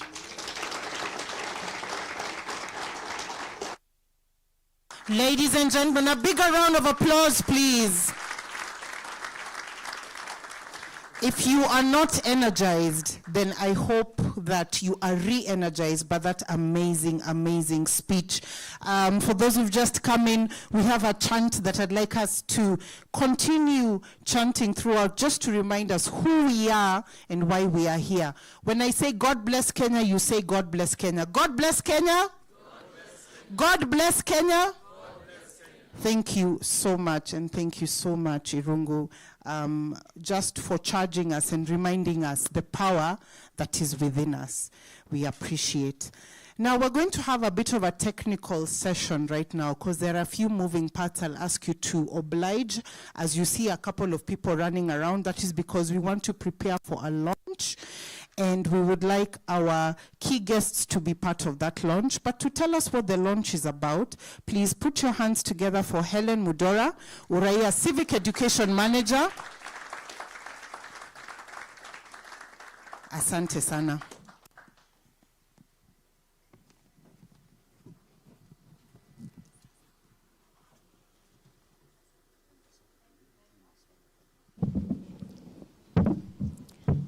Thank you very much. I stand on all the protocols that were observed earlier in the day. I want to recognize my colleague, Aska. Aska, we have been together for a long time. Are you good? I also want to recognize Mr. Joseph Kimani, who has stood with Uraia for a very long time, and our civic educators. And I'd just like to say and acknowledge that actually for a long time, more than 95% of our funding in civic education comes from the Royal Danish Embassy. And I also want to thank Kimani again for the patience of this process. It's a process that actually began in 2023. And you can imagine the frustration of writing a report, and Kimani is asking, but where's the curriculum? Where's the trainer's manual? But it's a long process, and I say now as an educator that doing a curriculum is not an easy job, because there are a lot of parts that have to move, as you will see. So I want to first also recognize that we use a multi-pronged approach. I just go to the 5th slide. I think I don't want to take a lot of time. Slide number 5. We use a multi-pronged approach. One, we provide civic education through our coordinators. Every county has a coordinator. And I'd like those who are here to stand as they represent the others. We have 3, I think, who are present. Let's clap for them. You can imagine we have 47 coordinators alone. The 47 coordinators, each of them has about 6 to 14 civic educators under them. And that makes a size of 350 civic educators throughout the country. Can you clap for Uraia? And our partners, because it will not be possible. It will not be possible without our partners. So what we do, we kind of design a program, because you know, if we don't do a curriculum or a manual, everybody will go and say anything. And there are sometimes factual information that you require. If you are a communicator, you need facts. So the reason why we are doing the handbook and the trainer's manual is because that they will do civic education that is guided, but they will also have a lot of resources which are online, which they can use. We have seen that civic education is actually very dynamic. From last year, we have seen people requiring information about a finance bill. That will remain constant, because every year the finance bill keeps changing. So we have to adapt to that. We have seen issues of impeachment coming up, and people are asking, oh, is the impeachment that is going on? What is it? What is the legal provision around it? And we have to adapt easily. So even as we do the trainer's manual and the handbook, we are aware that there are issues which will keep emerging that have to be addressed on site. Then we do also face-to-face civic education. We engage women, youth, persons with disabilities, border associations. You can move to the next slide, whoever is doing it. We also do radio and television, which is usually very expensive, and I want to thank again Danida. I want to thank UNDP. I want to thank all the other partners like Plan International who have supported our media engagements, because if you have ever done any media work, you know that it is not cheap. We also have community radio that is coming up, which we know is a very important resource. We also have digital media campaigns, and I must say that we have already started engaging the young people. We've had sessions with influencers, social media influencers, so that we give them some of this knowledge so that they can use it in their spaces. Next slide. So we are looking at a civic education initiative that is accessible, that is inclusive, that is action-oriented. It's the next slide again. That is action-oriented. We are also looking at civic education that equips citizens with knowledge and values. We look at civic education that provides tools to influence governance, uphold rights, and demand transparency, and the need to engage youth in digital spaces. The keyboard warriors, you've done well. But we need this intergenerational knowledge transfer so that you can get from us what you need to do. I remember in 2024, the speed was there, and then it reached somewhere, and it kind of seemed like it had collapsed. And we felt that we needed to give a lot of information. We needed to have platforms where we could say, this is what needs to be done, this is how you can do it, learn from what has happened before, learn from the Gen Zs of the previous generations so that you can move your agenda forward. We need to strengthen engagement between citizens, county and national governments, and I'm glad we have representatives of the national government. Thank you very much, Sylvia, and thank you even for your remarks around civic education. We look to engage with you more. We also have representatives from the county government, Hillary, Tom, and Zilpa. Please stand. We've been doing, thank you very much, through the support of the Royal Danish Embassy, thank you very much. We've been doing public participation policy. We are supporting them to do their public participation policies and guidelines. And that process, I'm glad to report, we have the drafts. We are looking forward to launching those policies once the county governments pass them. Thank you very much, Zilpa. So we also look at introducing civic education to universities and colleges. We have a network through USPAC that has about 7,000 universities and colleges which are under USPAC. And we think that is a very good pathway which we can use. We hope to have about 5,000 civic education trainers from the universities and colleges who can then do peer-to-peer civic education. And then we are also saying that our civic education has to be dynamic to address the emerging issues. Next slide. We are very ambitious. In the next few years, we hope to reach over 30 million citizens with civic education. We hope to increase civic participation by 50%.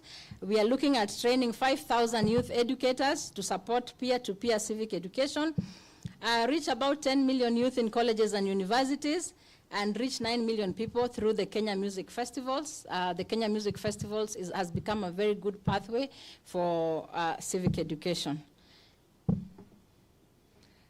Next, I'll give a brief about the steps towards the handbook that we are launching today and the manual.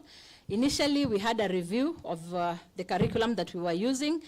We gathered ideas for areas of inclusion in the new curriculum and what were the emerging concerns from the field. We got online feedback sessions with civic educators and implementing partners. We met with staff, we met with the monitoring and evaluation sessions. We had plenary review meetings and focus group discussions just to deliberate on what needs to go into the trainer's manual and handbook. We did an analysis of the pertinent issues. We consolidated the findings. We also did desktop research on the proposed content areas. Then the curriculum experts helped us to scope and do sequencing of the information, and then to put in the curriculum language and guidelines. Then, as you know, if you just have content alone without illustration, it will be a bit boring, so we spent a bit of time doing illustrations. And also that meant, again, another round of feedback internally and externally. And then finally, editing, design, and layout. And I want to acknowledge Stano. Please come forward. John. Basil. You know, Irungu said that we need the 25. Uraia has to behave like a 25-year-old. My 25s, please.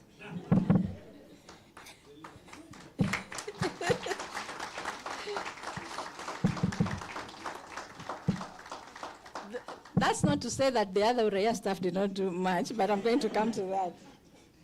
So we worked very closely with Stano. Hello, how are you? My name is Stanley Munyiri. Stano is our designer, and let me tell you, I've worked with him from It's been a minute. From April to September. The patience, you know, people say Gen Z hawana patience. He's been very patient. It was a lot of content. You can imagine he had to consume it and then try and put it in a way that the public can understand. So thank you very much, Stano. And then my civic education team with Kamande here and Basil. Good morning, everyone. I am 25 today. Good morning, everyone. Should I also say my age? I'm a Gen Z. Okay, thank you. Let me call upon the other Uraia staff to come. Come forward for your flowers. Please.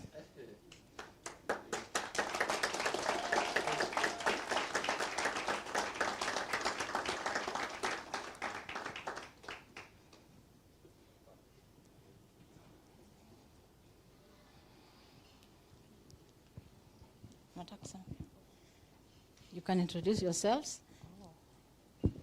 Hi, how are you? Hi. My name is Elvis Magai, working at Uraia Finance. Thank you. Good morning. Okay, still morning. Good morning, everyone. My name is Hilda Chow, Monitoring and Evaluation at Uraia Trust. Good morning, everyone. Kwa majina, Kavi Karuga, nafanya na shirika la Uraia Trust, kitengo cha jinsia na pia rasilimali. I remember when I was 25 fondly. Good morning, everyone. I am Maureen Maina, HR and admin lead at Uraia. I believe I am youth looking. Who's next? Good morning, everyone. Good morning. My name is Gladys Maina. I'm the lead in HR, in finance and support services. I'm also one of the Gen Zs in Uraia. Good morning.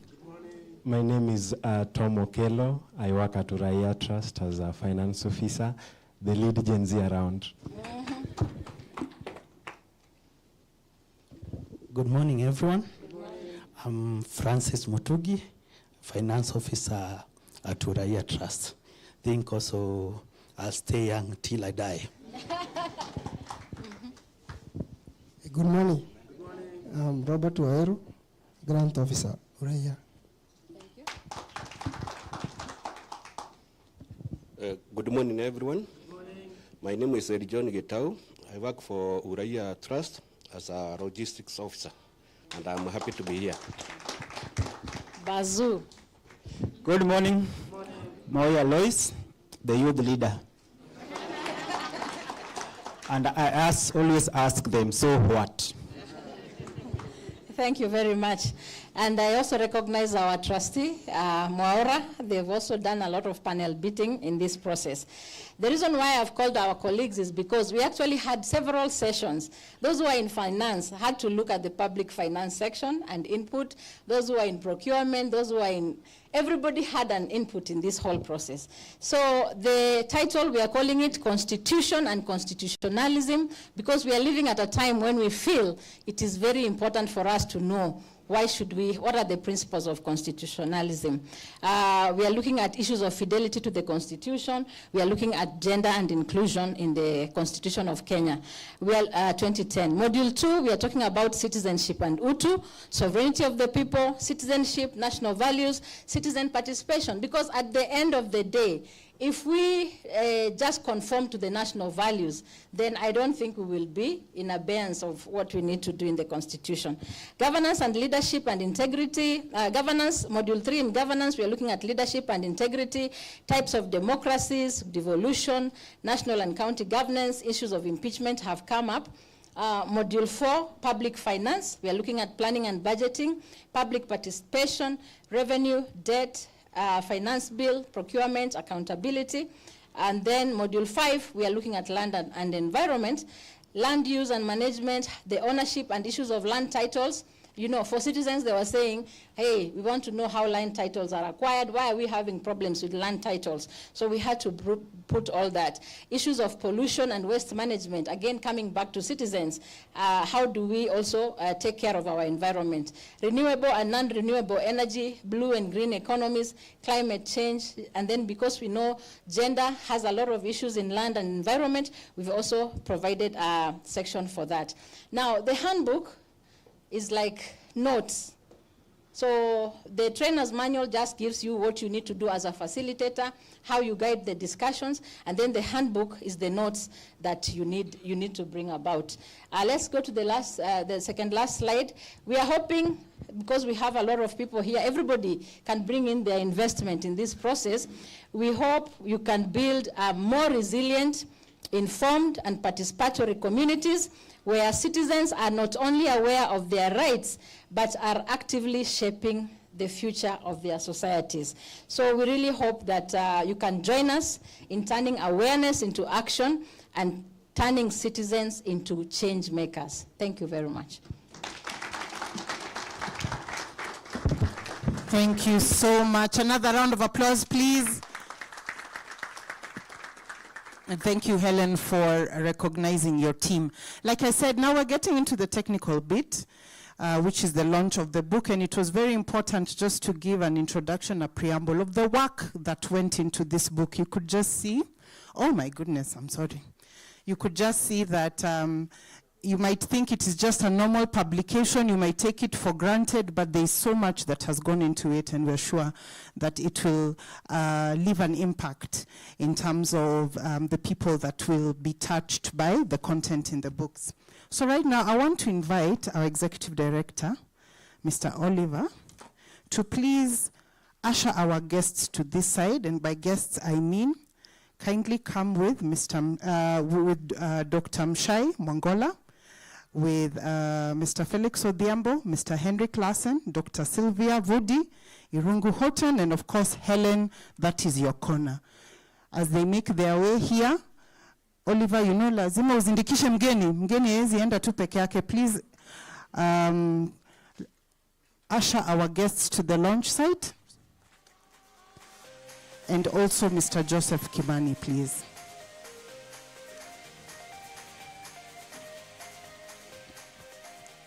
DJ, hiyo ngoma inaweza ongezwa volume 1, 2. Mr. Josephat Mwaura, are you still here? Yes, please come through. Please come through.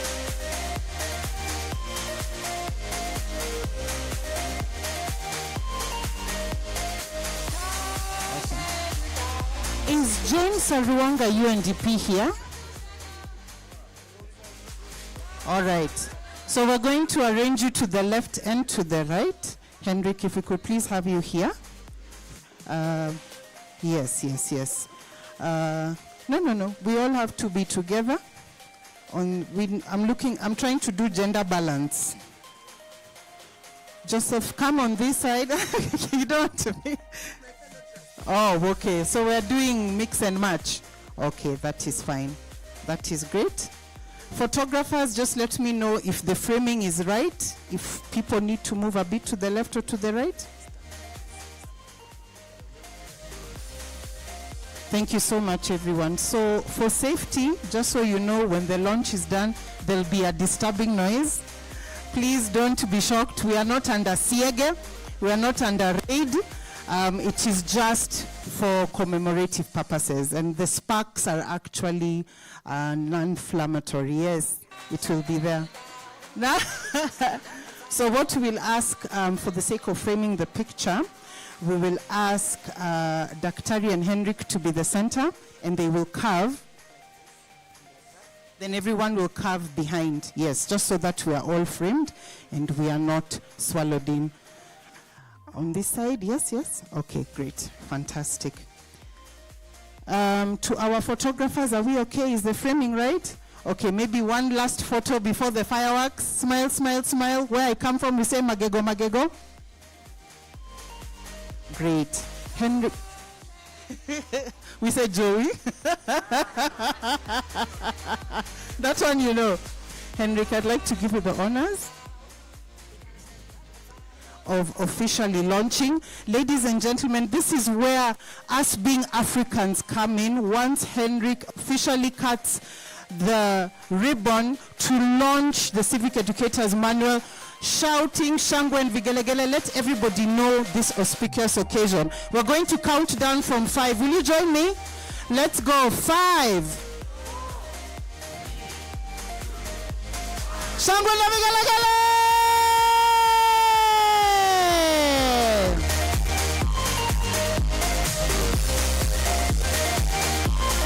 Ladies and gentlemen, the official launch of the Uraia Civic Education Manual. I think we can give a bigger round of applause than that. Months and years of hard work has gone into putting this publication together. To all our guests, let's shake hands and congratulate each other. Thank you so much. Oliver, please shake the hands of all the delegates as we congratulate everybody who worked tirelessly to ensure that this manual is put together. Asanteni sana.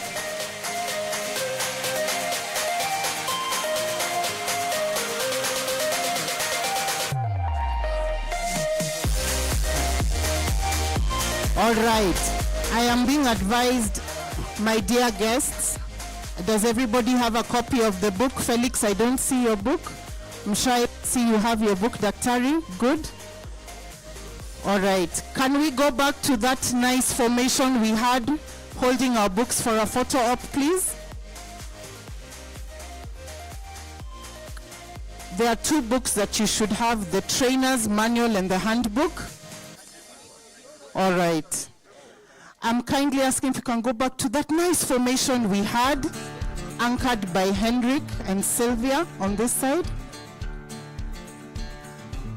holding the 2 books. So that means both hands will be occupied, one on each hand. I'm happy to hold a phone if you need me to. There we go. Here we go. Here we go. All right. Joseph, I'll ask you just to tuck in a bit. Dr. Mshai, thank you. Does everybody have? Okay, great. We'll first do a photo op and then we'll hand over officially a pack to the team. So these are the official photographers. Again, magego, magego. Or like people like to say, Joey.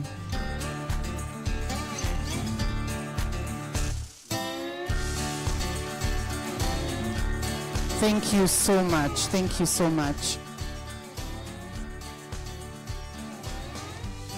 All right. To our guests, please, before you go, we'd like you please to make your way on stage with your books for another group photo with our civic educators. So if I can have the same lot of distinguished guests. Oliver Wazindikishe kama kawaida as the ED of Uraia Trust. Let's have Dr. Mshai, let's have Felix, let's have Mr. Hendrik, Dr. Sylvia, Irungu, and Helen on stage with our civic educators. On stage, still holding the books. Please make on stage, please. Yes, on stage. I'll invite Kavi to invite our civic educators to come on stage as well.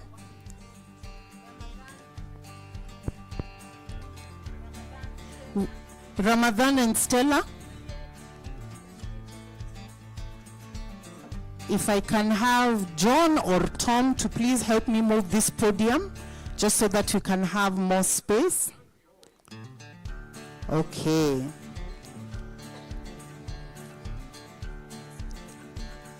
So the same order we had on the launch site is what we'll have here. We'll have Henrik and Dr. Sylvia. Yes, in the middle, and then we'll just tuck in. We will tuck in. So Irungu, shoulder, we'll just turn slightly, ma'am. Yes, that way. Yes, yes, yes, yes, yes. All right. Okay. Felix will tuck in a little bit. Yes? We can, but you're tall.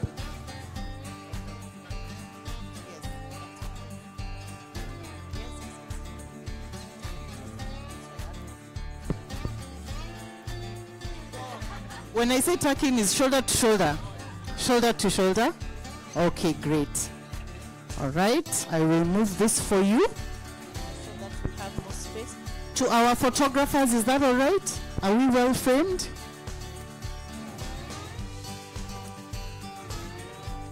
Okay, just one more. Oh, the main camera with the big lens. This is the one that will make us all famous. Okay, we will wait for it.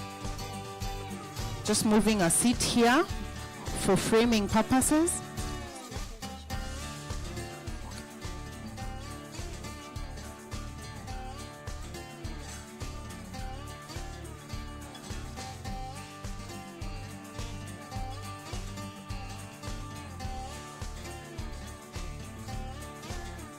All right, thank you so much. You will remain there, I'm sorry. It reminds me of my wedding day. My cheeks hurt at the end of the day, but it's a labor of love. We will have next our national county partners. National and county partners. There's a difference. National and county partners for both government and CSOs.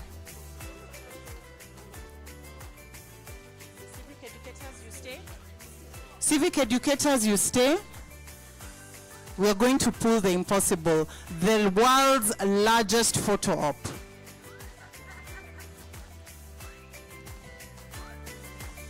So there is space over here. We'll just come in and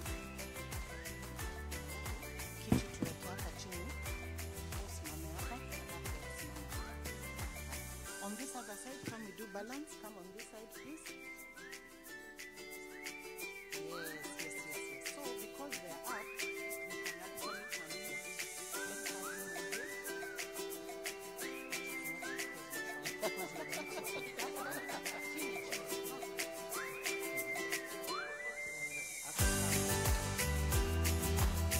All right. Are we all there with our handbook, smiling and excited and happy to be here? Okay. Does everybody have? Okay, just for, yes, it's important to have the handbook. We can share.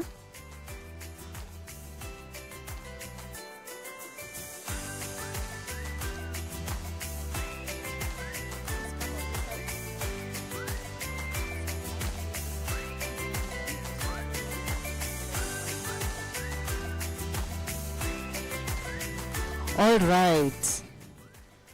Smile, smile, smile. Magego, magego. Well done. On the count of 3, 1, 2, 3. God bless Kenya.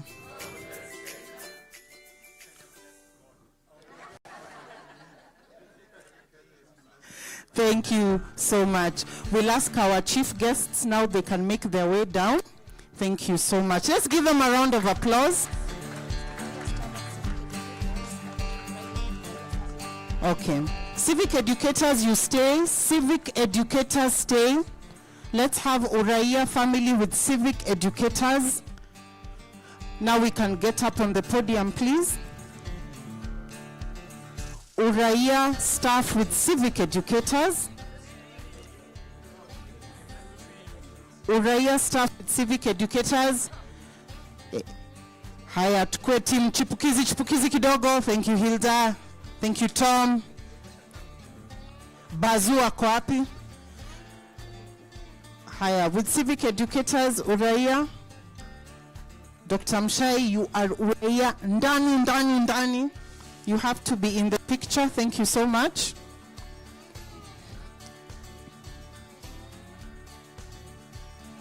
All right. So some can come down because we are on a podium. Everyone will, so you can come stand on this side. Yes. This is for everyone will be seen. The beauty of having a podium. All-inclusive photography. Are we okay? Helen, is anyone missing? Look around.